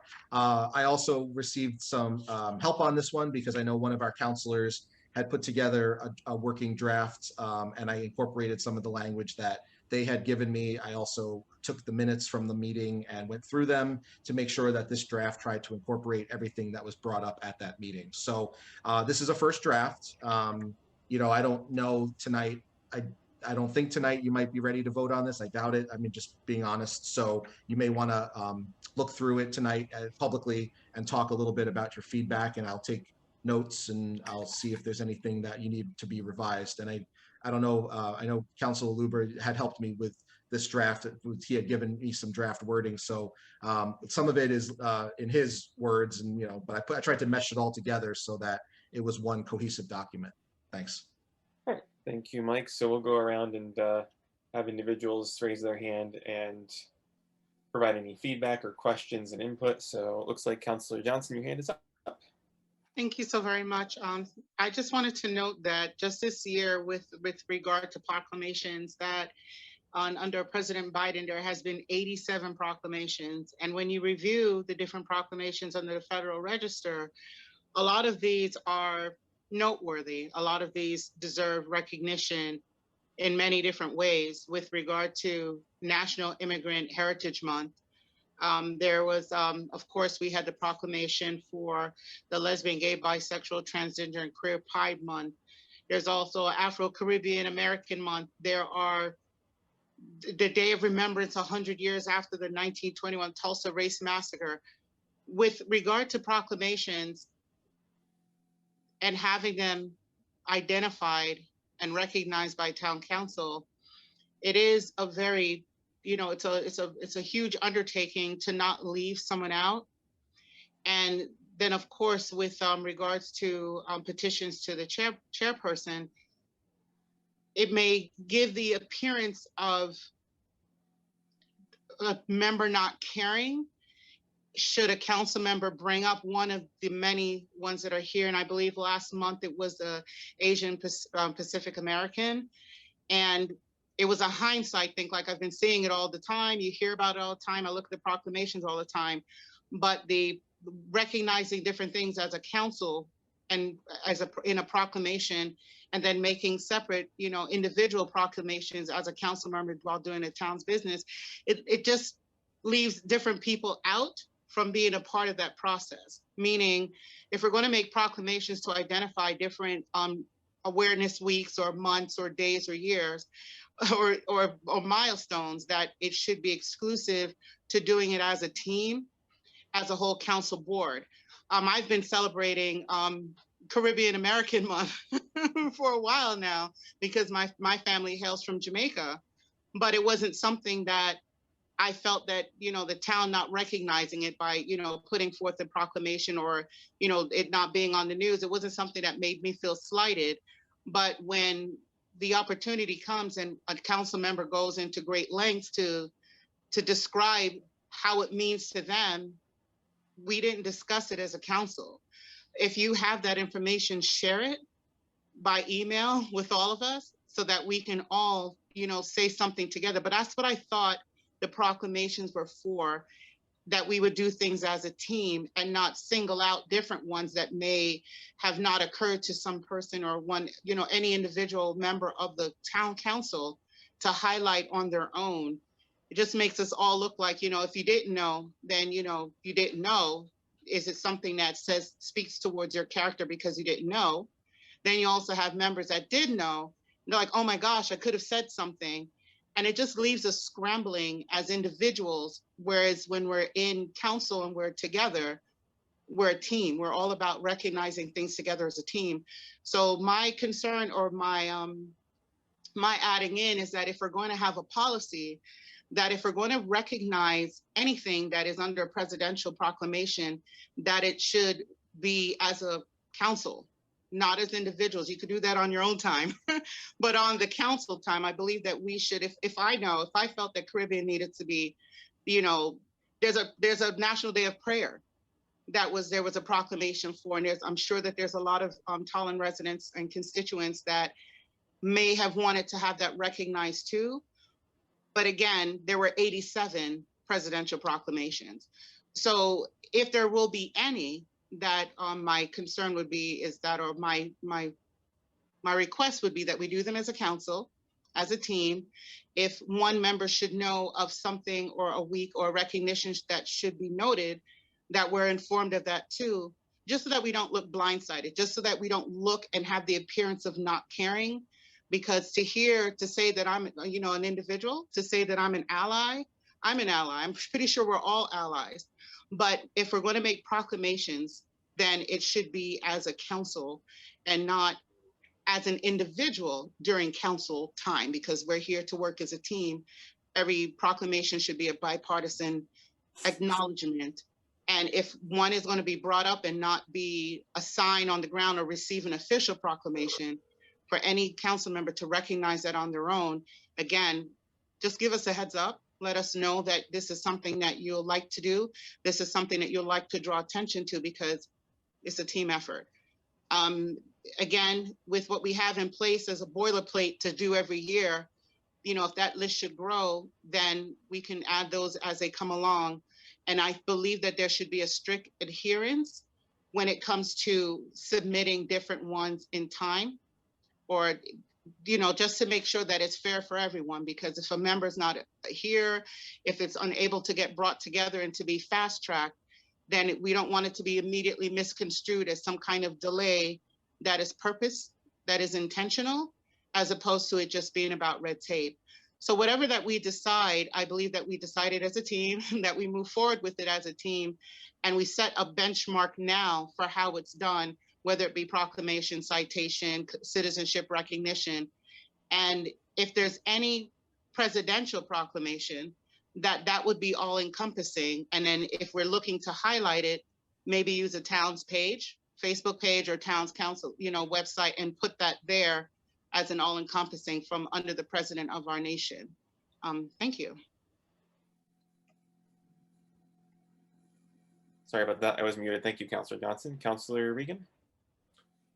Thank you, Mr. Jones. My understanding when I read through this was it's not up to us as a council to recognize anybody. This is a mechanism for which the community can submit a proclamation, and then it can be deliberated on by the council. So the way I'm reading this is it's not part of our role as a town council to manage any sort of presidential proclamations, because I don't think there's any way we can really do that. So if I'm incorrect, somebody please correct me, but that's the way I'm reading this. It's not for us to make these proclamations, but this is for the community to submit their requests for proclamations. And then the other point I wanted to make was, if there is a presidential proclamation, perfect example is the Pride Month we recently had, and that's a presidential proclamation. I don't see the language in the initial definition of proclamations. I do see it later down under number 3 under requirements. I'm just wondering if that language should be moved up to the top so people understand if it's a presidential proclamation, then there's a certain process for that. But that's sort of a minor detail, I think. But those are my 2 thoughts initially going through this.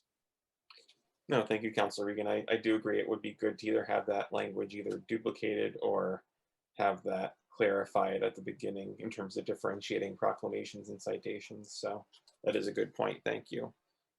Councilor Falusi, you are next, looks like, at least on my list. Okay, thank you. I wasn't paying attention, so I don't know. 2 comments in section 1 under proclamations. It's the very last part is community group. That definition tends to lend to me some sort of organization, intended organization, when it could just be a segment of our community also.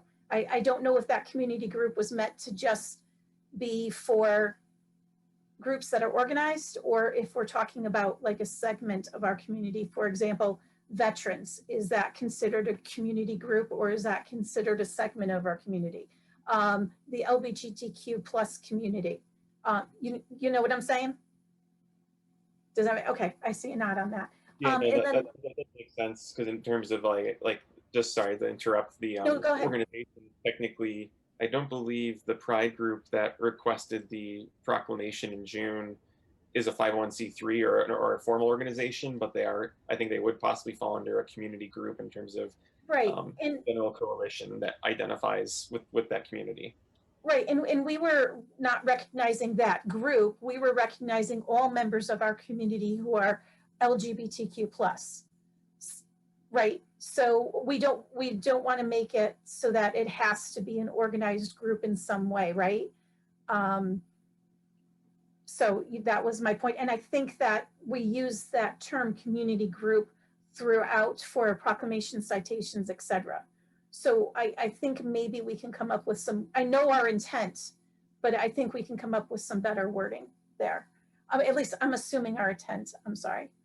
And this next one is, I guess it's more procedural than it is to come up with a policy here. But when we are approving a proclamation or anything else that needs to be approved, what we've been doing in the past is reading it and then discussing it and saying, yes, it's approved, but we're not doing another reading. So I want to make sure that we follow through with some ceremonial, process that maybe we discuss first before reading, because, hopefully we'll all have it in the packet, so that we can discuss it first and then give it the ceremonial read that it so rightly deserves. There may be people who are recording. There may be people who've invited family or friends to view. There may be people that use that recording in other locations. I don't know. It hasn't happened yet, but I don't know if like the news would come in and record us reading our proclamation. We just want to, I think, make sure that we're following the ceremony. That's for Zoom. When we get into chambers, I'd like to make sure that we are reading it with the appropriate people standing next to, if they're available at the meeting, and then offering, a photo opportunity. We haven't had that option. And I don't know that needs to go in here, but I think it's something that we all need to be cognizant of. We're doing these, and we should follow the, ceremonial, proper ways to do this. I know Mr. Luba has seen what they do for the military when we're reading, and there's a specific person who's in charge of following the procedures, et cetera. That's where, I get my, ideas on how to run this, but I don't see anything else besides those items. Thank you so much for putting this together. No, thank you. And I think that is a fair point in terms of maybe instead of reading it before approving it, just having it on the screen, or obviously when we're back in person, having it before the counselors as we do other documents, and just reviewing it there before, unless there's any language changes. And then once approved, perhaps then just as a process or procedural motion, then have either the chair or vice chair, in most cases, read that proclamation on behalf of the council. So thank you for that clarification. Councilor Luba. Thank you, Mr. Jones. First off, I would agree with the comments that have been made to this point, that I think that one of the important differentiations is with regard to the presidential proclamations, that every time that we've done a recognition of a presidential proclamation, like, and have issued a formal proclamation like we have for Black History Month, like we have for the LGBTQ plus community, that it's been at a request of a town member for us to officially recognize that presidential proclamation. So I think that's a difference where between the individual town council members recognizing or identifying a presidential proclamation as opposed to us issuing an official town proclamation. So I think that that's the biggest point regarding that. As far as for the definition of the community group, when I was assisting in drafting some of the language, looking at the legal definitions, community group, I think that as identified by Ms. Falusi earlier, did apply towards the LGBTQ plus community, but it also encompasses it doesn't have to be an official organization. It could be a community, just a group of the community, such as we did for Law Enforcement Month, such as we did, as we can do for Nurses Month, as we could do for any other month that for which there's been official recognition. So community group gives it a wide enough screen, like a wide enough brush, where I think that it would encompass not just an official recognized community group, which I think would fall under organization, where it doesn't even specifically say 501c3 organization, but a town organization, which is a more structured group as opposed to a community group, which is just a group of the community, a section of the community that would encompass it. So I think that language, if we need to tweak it or clarify it, I think that's something that I would be in support of. But I think it's something that, as it stands right now, is broad enough. I think one request that I would have of Mike, of Mr. Rosen, is with regard to the provisions that we have under Section 4. Just if that can be run by legal to make sure that we're complying with with any potential FOIA requirements or anything like that. I think that as it's presented, that in my read of the FOIA requirements, that it's broad enough because it deals with setting the agenda. And I think that this is part of us setting the agenda. So that's why it would be a part of the chairperson as well as the vice chair, that they would be the ones that would do the initial screening. So I think that would fall under the FOIA exception, since it's addressing the issue of what's going to be included on the agenda. But I just want to make sure that we don't run afoul, so that we're not creating a provision that may have potential legal infirmities at a later point in time. I appreciate the work that Mr. Rosen and his staff has done putting this together. I think it creates a very thorough, it encompasses everything that we've discussed before, including the review process, including the standing recognitions, and as well as the approval process. I think this is something that is definitely needed, where it's broad enough where it allows us to recognize groups and events and town residents that need to be recognized, but it refines the process sufficiently enough where we don't have, not saying that prior approval process was a free-for-all, but it did lend itself for some issues. And I think that this sufficiently outlines the process, but leaves it broad enough so that we can include it, and that we do recognize the people, the groups, and the organizations, as well as the dates and other things that are significant, that it allows us that freedom to do so. So that would be my only request, Mr. Chair. So I appreciate it. Thank you. Thank you, Councilor Luba, and thank you also for that clarification on the community group definition, because I think that could be fairly encompassing in terms of if there was maybe like an Italian civic organization or even like a non-affiliated civic organization that maybe represented some interests of a particular genealogical group. There's the French Historical Society that has a building on town. If they wanted any particular recognition, they could potentially fall under that, or any other particular Heritage Month recognition. So thank you for that. Councilor Fusi, your hand is up for a second time, or is that still up from the first? It is a second time. It's okay. Just a comment. Mike, Mr. Rosen, sorry. We haven't put the Pride Proclamation on Tolland.org yet. That's all. Thank you for that, Councilor Falusi. Sorry about that. I was just drinking some water. Councilor Johnson, your hand is up for a second time. Yes, and I just wanted to seek clarification with regard to the recognize an extraordinary action, achievement, commitment, or dedication portion of the determining of writing out a proclamation. And again, the sensitive issue that and I just want for hopefully that everyone is cognizant that if the reason why I brought up presidential proclamations, because it identifies the month. So the proclamation that we've issued was with regard to the month, but with the way that the language is drafted now, it's contingent upon an extraordinary action, achievement, commitment, or dedication. And when it comes to the several different months that are recognized on a presidential level, which would include all of the ones from the LGBTQ+, from the Caribbean American to the Nurses Awareness Month or Week, Volunteer Week or Month, what it seems that we have drafted here excludes that. So if there is a group that wants to recognize Pride Month, that would not be, from what my understanding is, and please correct me if I'm wrong, how would you apply an extraordinary action, achievement, or commitment or dedication with any of the various ones that you have?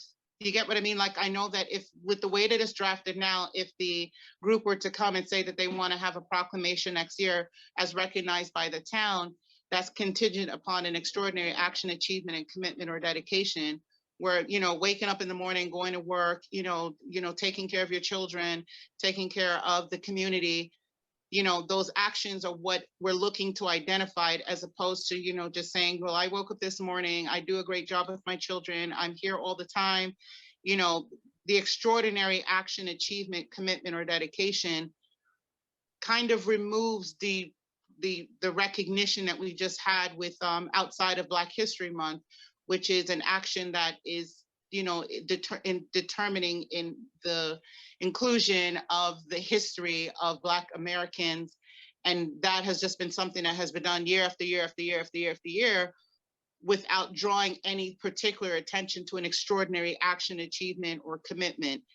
Which should say that we're recognized Black Americans, that we're looking to recognize LGBTQ, without having that recognition. Like if we were to look at milk, and we were looking to say, okay, well, we're going to do a proclamation to look at the work that he's done in the community, or any individual in Tolland that is to be recognized for the contributions that they've made into the community.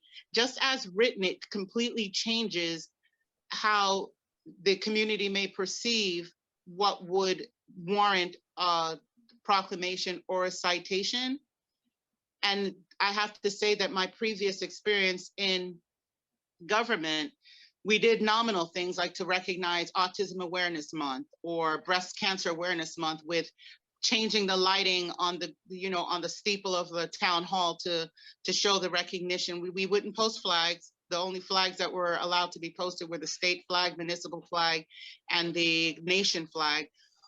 But just with the language as it is, although it makes perfect sense to me, if an individual should come and say that we want to get a proclamation for Pride Month, that wouldn't fit in how we have it determined here. And I have to say that based on what I'm used to, what we have written here is appropriate. This is how the application of those things happen. And if there is an exceptional thing, we recognize it. But if it comes to, Black History Month and things like that, that's what I mean when I say that it would be covered by a presidential proclamation. You get what I mean? Like, I hope that I'm not creating more confusion, but to say that in the least that once we've moved forward to vote, I'm in favor exactly of the way that it's written now, because in my 9 years of working in the village of Freeport with the public relations office, there were many people that came in and wanted to, their grandmother 100 years old, Eagle Scouts, there was a lot, street renamings. There was so much that we did do, but because we didn't want to include to highlight the different ones that were covered by presidential proclamation, what we have here is drafted with, a minor change or two. It's perfect from my understanding of how these two, actions apply to a municipality and not on a federal or state level. So I will be circling back with talking like with regard to Juneteenth, because that is something that we'll be looking to get recognition from Governor Lamont as well as President Biden. But if no one thought of it to put forth an application to get a proclamation to recognize Juneteenth, then it could be easily misconstrued as, an oversight of the town, Tolland town for not recognizing Juneteenth. So if it's something where it's covered under the presidential and we bring it to the attention of the town, we can, are we going to repeat that process by doing another proclamation that already exists? You get what I mean? So that's what I keep saying when I bring about the distinction, because it's just not like I said, in the 9 years that I've worked, it was never something where we did a recognition. This year, not being in Freeport, now that I finally left, there's the lights, the steeple is lit up in recognition of that month. We've done autism awareness, we've done breast cancer awareness. So in those nominal ways, but there wasn't anything that was official record that wasn't covered by a presidential proclamation. So again, with talking about and, breaking away and looking at the definition of a community group, we have a broader scope of that community group. So it could be, recently I just saw something where the school is doing with the rocks, and I do, forgive me, it's hot and sweating, but where they had the rocks, where they're putting them in the community so that they could be found in order to support different different teachers. That's something that is a commitment and a dedication that I would see as citation worthy. The sports teams that, were successful in achieving the championship, that is something that I can see as a, commendable action, achievement, or commitment. So as it stands, again, I approve it as written, but I just want for, Tolland to be cognizant that coming around next year, looking to get a proclamation for different things that are already covered under the presidential, proclamation, the way that it's written now is going to exclude that. And in my opinion, it's appropriate the way that it's written now. This is perfect. It clears up any confusion that anyone would have with bringing forth a request for a proclamation and a citation. So although we would love to recognize all the moms in the world that get up every day and all the brothers and sisters that do well together, all of the volunteers that contribute, when it comes to looking for the town to recognize or the town council chair to recognize, it would have to be germane to an action of extraordinary action, achievement, and commitment or dedication in service to Tolland. So I just want for people to just, read and understand that. I know that as we're voting on that tonight, that it's going to change how, proclamations have been, perceived in the past with regard to how we recognize them in the town of Tolland. Thank you. Thank you, Councilor Johnson. And I think just to clarify, at least from my interpretation, maybe just an additional word might help with item 1 under it, is that it was a proclamation is a formal declaration issued by the town council to either recognize either an extraordinary action or an achievement or a commitment. I don't think it was necessarily the intent to include all those as being requirements of a town resident to receive one. It might just be that it's each as an individual item. If that helps clarify, I think, go to your initial questions in terms of. Oh, no, that wasn't it. That's just language. Okay. What I'm saying is that the same group the groups and the proclamations that we've done just within this year, I'll say Black History Month. Black History Month is a presidential proclamation. It wouldn't fit the proclamations that we've had, drafted here. But again, I'm in favor of this because this is what I'm used to. This is a clear, concise understanding of what, on a municipal level, how these documents are recorded, as opposed to Black History Month. And it clears up a lot of confusion for me, because I would always sit there and why are we repeating the process for a presidential proclamation to recognize Black History Month when it's already been done? It's all encompassing. That is the nation. And every single one that he does that we may miss, we can always draw back to that too. But if we're going to draw back to it as a council member in seating and doing a town's business, recognizing as an individual to say nurses, I think Lou, if you mentioned that it was a recognition for nurses, that was something where I was like, oh, I didn't even know that, that was a thing. But it was, those that, when it was brought up, those that it meant something to, they chimed in as well and said, oh yeah, of course, I'm with you on that. So if we're going to do recognitions in that way, all that I ask is that the council member that looks to have it recognized during doing town's business, that they shoot an email to everyone to let us know, so that we can have a more unified bipartisan support, as opposed to it looking like one member. Because I could have came right out and said, Juneteenth's coming. I think that we did a poor job of, missing Juneteenth.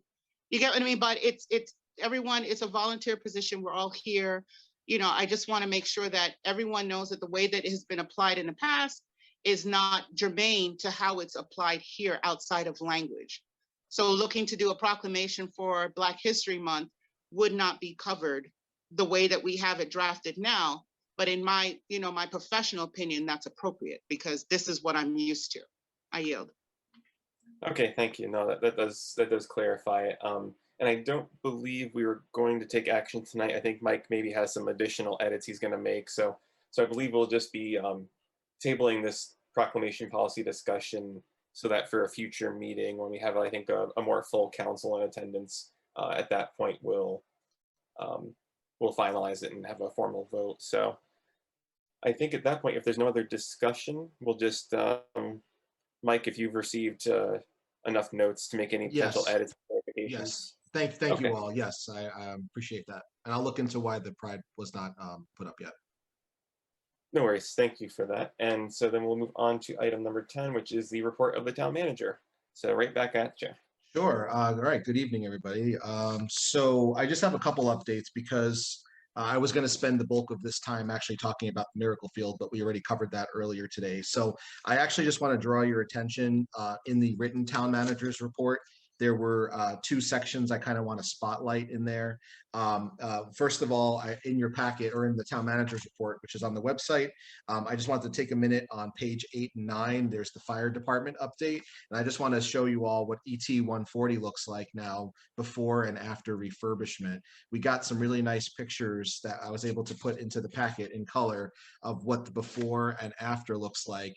And I asked John if he could put a sentence or two in there about what this really does in terms of the useful life of this truck.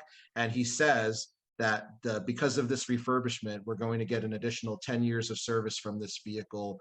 So that's great that we basically defray the big cost of replacement for 10 more years. And I think it just looks great. And I know, Steve, you and I talked that you asked about which vendor. It was a Connecticut local vendor that we ended up getting this refurbishment done through.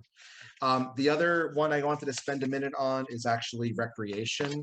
The recreation director asked me to just make sure everybody out there knows about these 3 updates. So summer camp, unfortunately, this is the full day summer camp is going to be canceled this summer due to a low enrollment.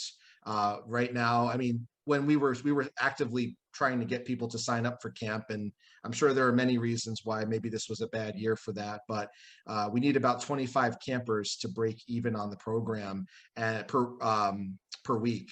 And Bruce was only averaging about 5 campers, and that wouldn't, to have staff and lifeguards and all that, it was not a good equation. So they did cancel it, but they're looking to actually bolster half-day programs, which actually are doing very well. Enrollment in the half-day programs is way up. So I said, Bruce and I spoke about maybe leveraging this opportunity instead of having full-day camps to maybe just do more half-day programs. So more to come on that in the future. The other one too is that we had a meeting with several entities, and Crandall Pond is going to be open this summer, but it's not going to have lifeguards. Lifeguard shortages are everywhere. They're ubiquitous. We had it advertised for a long time, and we're not the only town in the area that got very low interest in lifeguards. And so what we talked with the state and also the Recreation Advisory Board had a chance to weigh in on this, as well as our insurance provider. It's going to be swim at your own risk. The pond will not have lifeguards. So signage is going to be placed at the beach area. We just ask that people who do use the swimming area to be vigilant and don't fool around, because there are not lifeguards on duty this summer. So take it seriously, please, if you're going to play in the water. And then the third thing is that the lodge is going to be fully reopened. So we spoke with the health district about that. And we had talked about, masking and not masking. And the lodge it's one of our sort of private sector type businesses where it's a transaction nature, where people pay to rent the space and everything. And so with some precautions that the health district is recommending, the lodge will have full capacity again. And I believe we're going to go back to having the ability to have food and drinks. And so if people have upcoming weddings or requirements for venues, the lodge is very much a contender for that. So we're happy that the lodge is back in action. And then there's some other updates from Bruce as well, but he's been doing very well with the programming that he's been able to do. Softball, I know yoga is going full swing. the pavilions or rentals are starting to go well again. I know even some board meetings of the town have happened at the pavilion as a temporary measure until we decide what we're doing with in-person or hybrid and et cetera. But for the time being, the pavilion is an option for boards to meet outdoors over the summertime. So just wanted to call your attention to those specific items in the packet tonight. If anybody has any other comments or questions, I can try to help you out with that. Thanks. All right, thank you, Mike. If anyone has questions, please raise your hand. Councilor Falusi? Yes, thank you. Mr. Rosen, have they decided what hours and days the gate will be unlocked for the pond for swim at your own risk? I don't have the answer to that. Okay. I'll certainly ask the rec director. Okay, thank you. All right, if there are no other questions, then move on to item 11, adoption of minutes, and I would entertain a motion to approve the minutes as laid out in 11.1, 11.2, and 11.3. Lulu, I'll make that motion. Brenda Flusi, I'll second. All right, any discussion? All those in favor? Councilor Flusi? Aye. Councilor Regan? Aye. Councilor Johnson? Aye. Councilor Luba? Aye. And I am an aye, so that is unanimous, Mike. So we're all set with those 3 sets of minutes. Item number 12, correspondence to council. Hello, correspondence. We had a number of solicitations as usual. We had a question from the building committee chair, which has been answered. We had a question on the Earth Day event, from a counselor to the town council. And I'm bringing that up because it started first as when she was a resident. And I know that questions are going back and forth and being answered on there. That was all that I saw. All right, thank you. Chairperson's report. In lieu of the chair's report, I'll do sort of a vice chair's report. The June chair hour, I believe, is canceled, so the next available one should be on July 1st at 6:30. I believe that will still be virtual unless that's otherwise changed in terms of in-person meetings or other changes to the schedule. As Councilor Johnson mentioned, we did have the Memorial Day ceremony, which I felt was run excellently well, very excellently by CERT, by the Lions Club, Permit Celebration Committee, and the Veterans Recognition Commission, working all together to hold that event, as well as the Historical Society for opening up the various buildings in town for people to see. So it was very well done. Scouts. And the Boy Boy Scouts, yeah. Don't Yeah. forget the Scouts. Yes, they did an amazing job. And just a small shout out to, a story I heard while we were there. During the ceremony, one of the individuals that was supposed to be there to sing could not make it. So at a last minute inclusion, Councilor Regan's son was able to fill in that role as a member, I believe, of the chamber, as well as a member of the band. So they did a phenomenal job. And so just another kudos to them and to you, Mr. Regan. So that was very amazing and very enjoyable. Yeah, they dropped that on him about 1 minute before he did it. So Yeah. I was proud of him. Thank you. It was really great. And then also just a quick point of note, I know Chairman Nuccio wasn't able to make it, but we did have the official presentation of the Pride Month proclamation on June 1st at the Green, which was also well attended. I know myself, Councilor Falusi, and Councilor Johnson were in attendance and opted in the absence of Councilor Nuccio, allowing Nicole Coal, who's been kind of the coordinator and organizer for the Tolland Pride organization, to read that into the record and put it up on video for the community to see, as well as offered out flags and just had a nice sunny, after a pretty dreary Memorial Day weekend in terms of weather, had some very sunny skies for them to have a social event outside. So just want to give them kudos to that. So that will be it for me for Chairperson's report. So moving on to item number 14, communications and petitions from council persons. If you'd like to raise your hand, if there is any petitions or communications you'd like to bring forward, please do so by raising your hand. All right, Councilor Johnson. Thank you. Thank you again. My question is going to be for Mike, and I don't know if this is something that can be done, but with the Crandall Park being, you know, I was on, we have a very vibrant community that speaks their mind on Facebook. And when I, you know, when I talked about the fact that the Crystal Lake was not available, there were a lot of different people that shared their opinion with regard to how, you know, how we could make the most of Crandall with being able to support more activities there. And then there were also, of course, the fact that the offering for camp was there, but we didn't have enough participation. So it seems that, you know, what we have going on, maybe a lot of kids have aged out, and there might be a lot of people that are going to Boy Scouts instead. There may be people that's going to visit family. We don't really, you know, it's very difficult to gauge why such a beautiful park would be, you know, not flooded with people. So I was bouncing around with an idea that I had, and I don't know if it's something that we can do. Of course, the legal parts of it with regard to being able to lease property or even to rent property, the property out. I had an idea for maybe we can try to do something that's like paddle boats and picnics, weekends in Tolland, where we have Crandall Park and have it used for paddle boats. It wouldn't be, one second.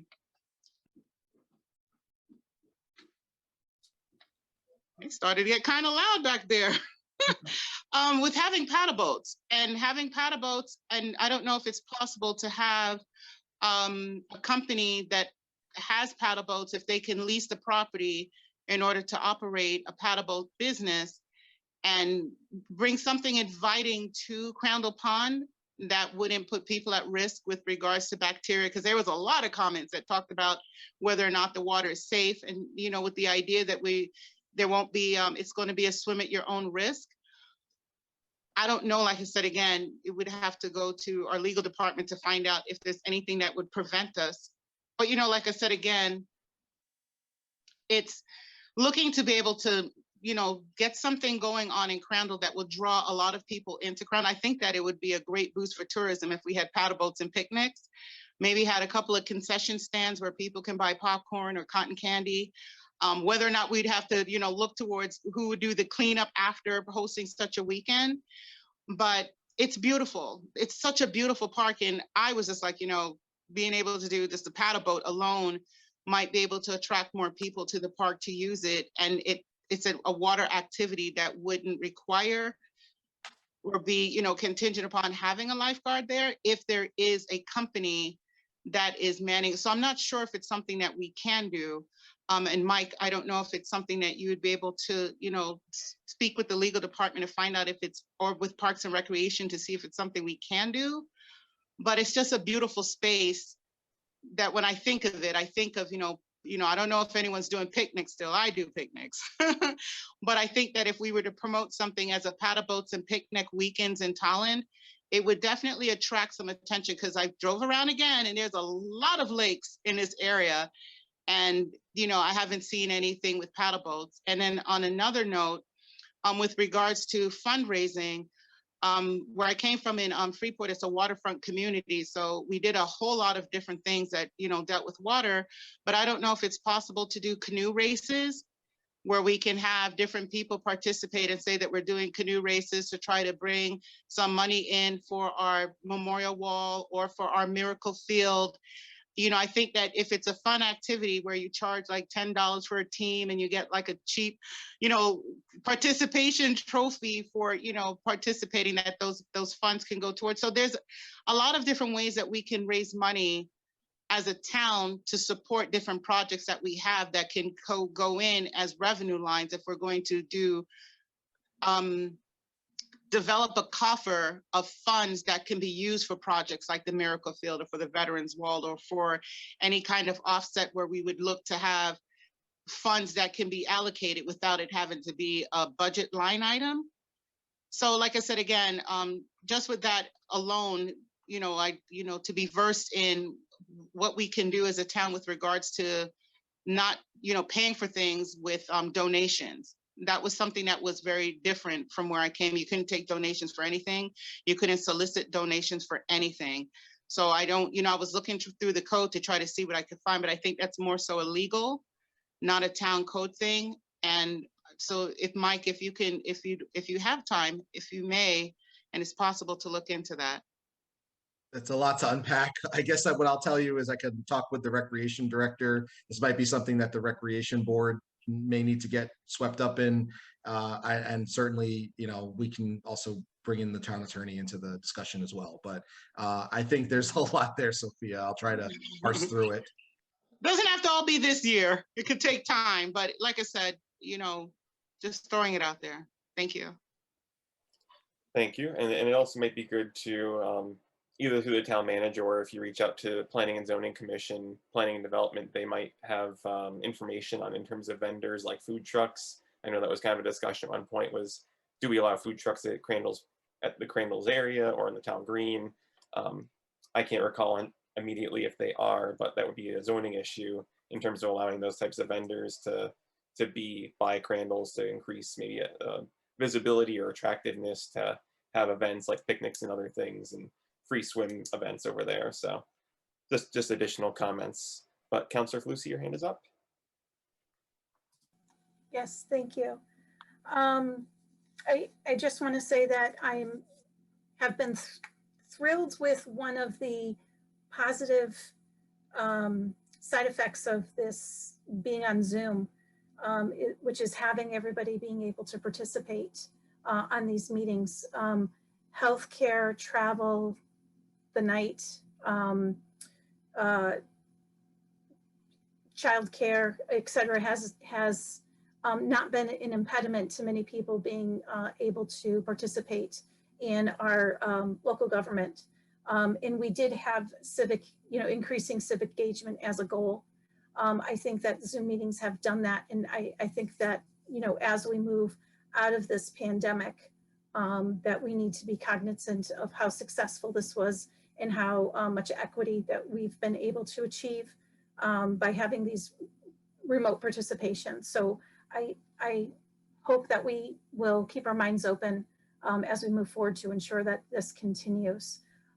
Speaking of civic engagement as a goal, there's got to be other ways that we can help our residents become more engaged in our local government and become healthy.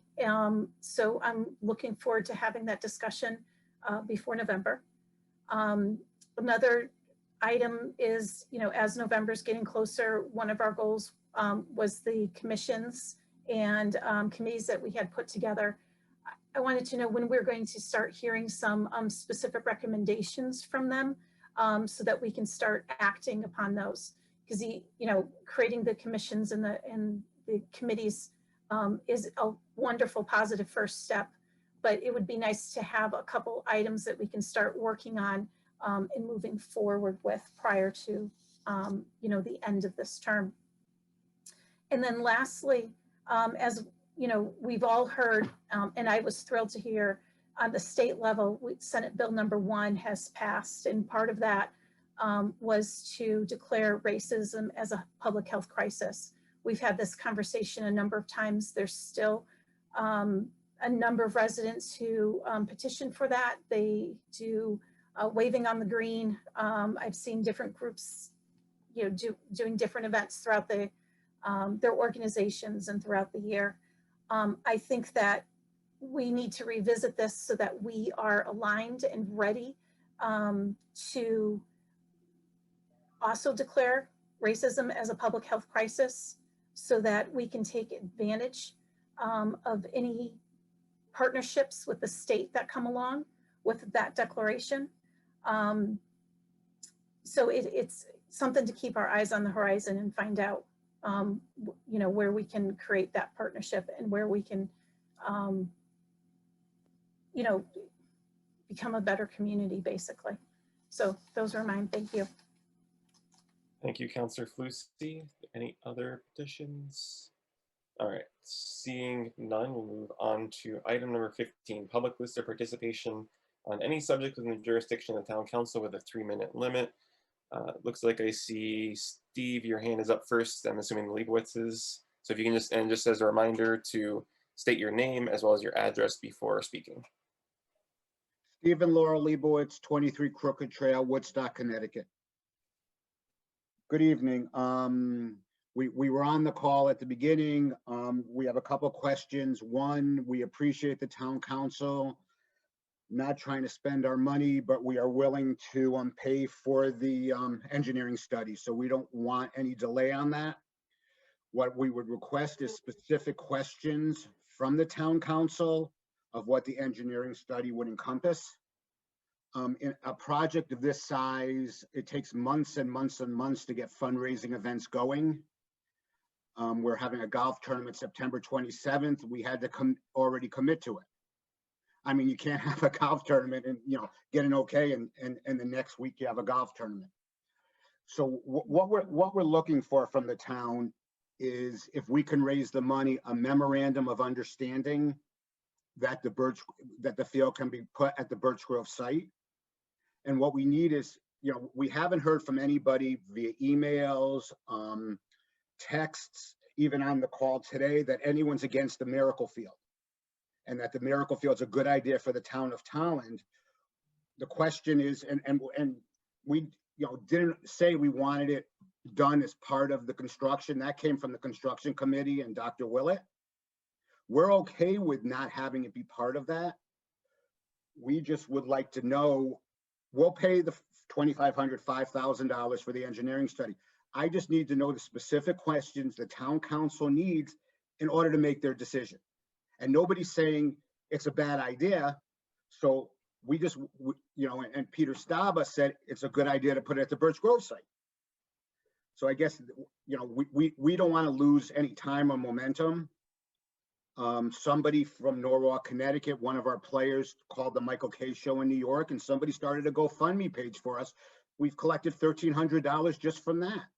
So there's a lot of momentum going on this. We've visited both the West Hartford and the East Line Field over the past few days. We're very excited by what we saw in the East Line Field.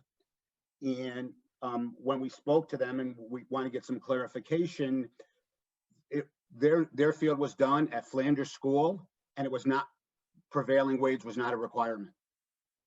So I understand if it's part of the construction committee and the building of Birch Grove, it would be prevailing wage. Their opinion was it would not be prevailing wage. Because it's private, it's fundraising funds that are building the field, and it's on school property. So that's why they said there were no prevailing wages. So our hope is we can get these questions, let's get the engineering study going, and we can be back on the agenda for the July 13th town. We'll petition to be on the July 13th agenda for the town council meeting. And totally agree that we don't want to interrupt any of the progress that the Birch Grove building has been done. And if it's the right decision not to do anything until that's completely finished in terms of physical building, we totally understand that. But if we can get the green light to say this will work in Tolland, then we can get started. If we get the no, it won't work in Tolland, then our mission will be to find another community that we can build it in. That will welcome, you know, we'll raise all the money, you know, whatever it is, whatever it'll cost. And so we're looking for direction. You know, we're looking for if Mike Rosen's the quarterback, then, you know, he's the quarterback on this project. But we just don't want to see these kids playing on an inadequate field any longer. Last week, one of the fathers was pushing his child on a wheelchair and almost flipped the wheelchair on first base because there's bases there. And he got a little excited because the ball was being thrown. So that's, you know, so we just looking for some direction from you. We want to hire the town engineer. We'll deposit the money wherever you need it. We just don't want to lose momentum. And we don't care if it's, you know, you guys can put grass on the field. And then we'll just, you know, if we get approval, we're just going to tear it up. Yeah. But we just need to know the location, I guess, and that we have the agreement that this is where it will go when the funds are raised. So, you know, it's certainly not to interrupt with the Birch Grove project at all. Okay, thank you. And I think that would be ideal as an email to the town manager, maybe with the town council on copy, just to discuss Sure. just on our deliberations tonight in terms of wanting the Birch Grove project to be completed before we kind of circled back on absolutely discussion. So I do appreciate the input and the information. Mr. Chairman, thank you for your time. Thank you. Up next, we have Mr. Graham William Brown. Thank you. I'll be quick. So earlier, and I know that we've talked about this before in the meeting, so I know it's going to sound redundant to some people, but I'm bringing this up because earlier Mr. Tapp asked me how long I was living in Tolland, and I barely got to respond saying, I lived here 5 years, and then the conversation had to move on because there's no back and forth during that time, and I get that. So I've lived in this town for 5 years, and yes, I had no idea that there was a memorial wall inside the town hall. Like many people in town, I work 2 jobs. I have 2 children under 3 years old. I have very little free time. And the only time most people get to go to the town hall, unless they're working in the town hall, is to register to vote or to apply for a permit for a deck to build on your house. Aside from that, most people don't get the chance to go to the town hall. Time is not a luxury for me. So when this issue was brought to my attention, within a few days, I sent an email to the town council about the memorial wall, in my opinion, based about having it built. I never said that I thought that people were doing a bad job. I just thought that a memorial wall, in my opinion, would be a more appropriate way or a very nice way of honoring those who died. So I don't want the fact that I have lived here for 5 years to be some reason that maybe my opinion is not as valued as someone else's. I could have lived here for a day. I could have lived here for 10 years. I have a neighbor who I actually spoke to about this issue. She's lived here for 30 years and she didn't know there was a memorial wall in our town hall. People don't have the same amount of time to be in the town hall that we might think they would be. So that's all I'm going to say on that. Going forward, anyone else who might be watching or reading the minutes on this, if you're a citizen of this town and you have an opinion that is important to your heart, doesn't matter who you are, where you're from, you have the right to say it and bring it up. So that's my take on what I had to say earlier. Now, going forward with this project, if we are able to, one of the first things I said is I'm happy to volunteer whatever little time I have, even though I have almost no time, to try and help out. And one thing I love about the town of Tolland, which is why I moved here, is it's a very patriotic town. There's a small town community feel, even though we're a growing town. And I love that people want to get involved. And if you make people aware of something, they do get involved. The moment I became aware of this, I got involved to whatever extent I could. And that's, here I am now staying up late when I work in the morning because I think this is important. So I think if we look at this from an optimistic perspective, that we can at least try to explore some avenues with fundraising and making the public aware, I think we can actually get a lot more help to get this accomplished than we may know now. So thank you everyone for your time. If anyone else needs to speak, I'll divert the rest of my time for that. All right, thank you, Mr. Brown. And sorry, can you actually, I know you said at the beginning, but can you clarify your address just for the record? Not a problem. Yeah, 21 Glenview Terrace. Thank you for reminding me. No worries, thank you. All right, Mr. Tapp. Oh, you are still muted.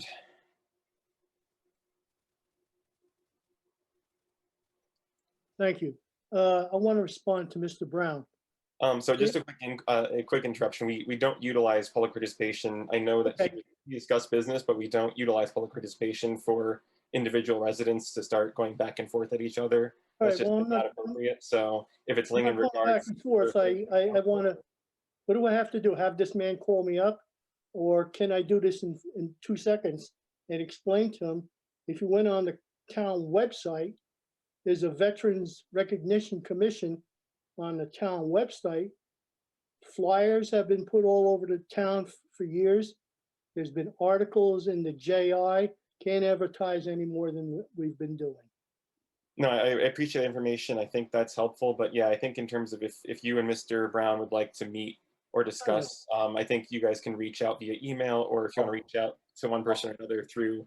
I'll just say real quick, the whole point of me bringing this up is because regardless of there may have been flyers, I have not seen any flyers. So when this was brought to my attention. All right, gentlemen. Okay. Gentlemen, I'm gonna have to mute both of you. We need to have one person speaking at a time. So I'm muting both right now. Mr. Tapp has you had your time, Mr. Brown. Mr. Tapp was speaking next. But if Mr. Tapp, if you're just gonna keep going back and forth, we need you guys to take this as a separate conversation outside of council chambers, because that's not germane to the council business. So you're both muted right now if you're trying to speak. So just trying to keep the order of the council. So I'm going to mute you, Mr. Tapp, just if you want to continue to speak your piece, but please keep it in the jurisdiction of the town council, not to any residents that are in public that are visiting. My question is to Mr. Rosen. Can you hear me? Can you Yes. hear me? Yes. We can Okay, hear you. Mr. Rosen, as we know, all with this pandemic, and we have not been able to meet in the town hall. And the reason I lost a member on our commission, because this gentleman is not computer literate to do Zoom. And what I'd like to know is, and pass on to my commission, when will the town be open for commissions to meet? So I can answer that, Mr. Jones, if you'd like. No, Mr. Tapp. No, Mr. Jones is the chair of this meeting. Oh, Yeah, okay, yeah, I'm sorry. Yeah. You So, can- Mr. Tapp, first of all, what you just said is a policy decision. So that is not, I'm an administrator. Understood. Council is the policy-making board. So they will decide what you just asked that question. But I can also share, though, that the Executive Order 7B, as in boy, is slated to expire June 30th of this month. And that's the executive order under which we are meeting remotely and not in person. So I anticipate there's going to be some semblance of back to in person after July 1, but I don't have the specifics on that, nor do I know whether or not that executive order might be extended again, as it has been many times before. But indications are that it is not going to be extended again after July 1. But again, I appreciate the question, but really I direct you back to the council on that. Thank you. Thank you. All right, if there is no other public participation, one final time.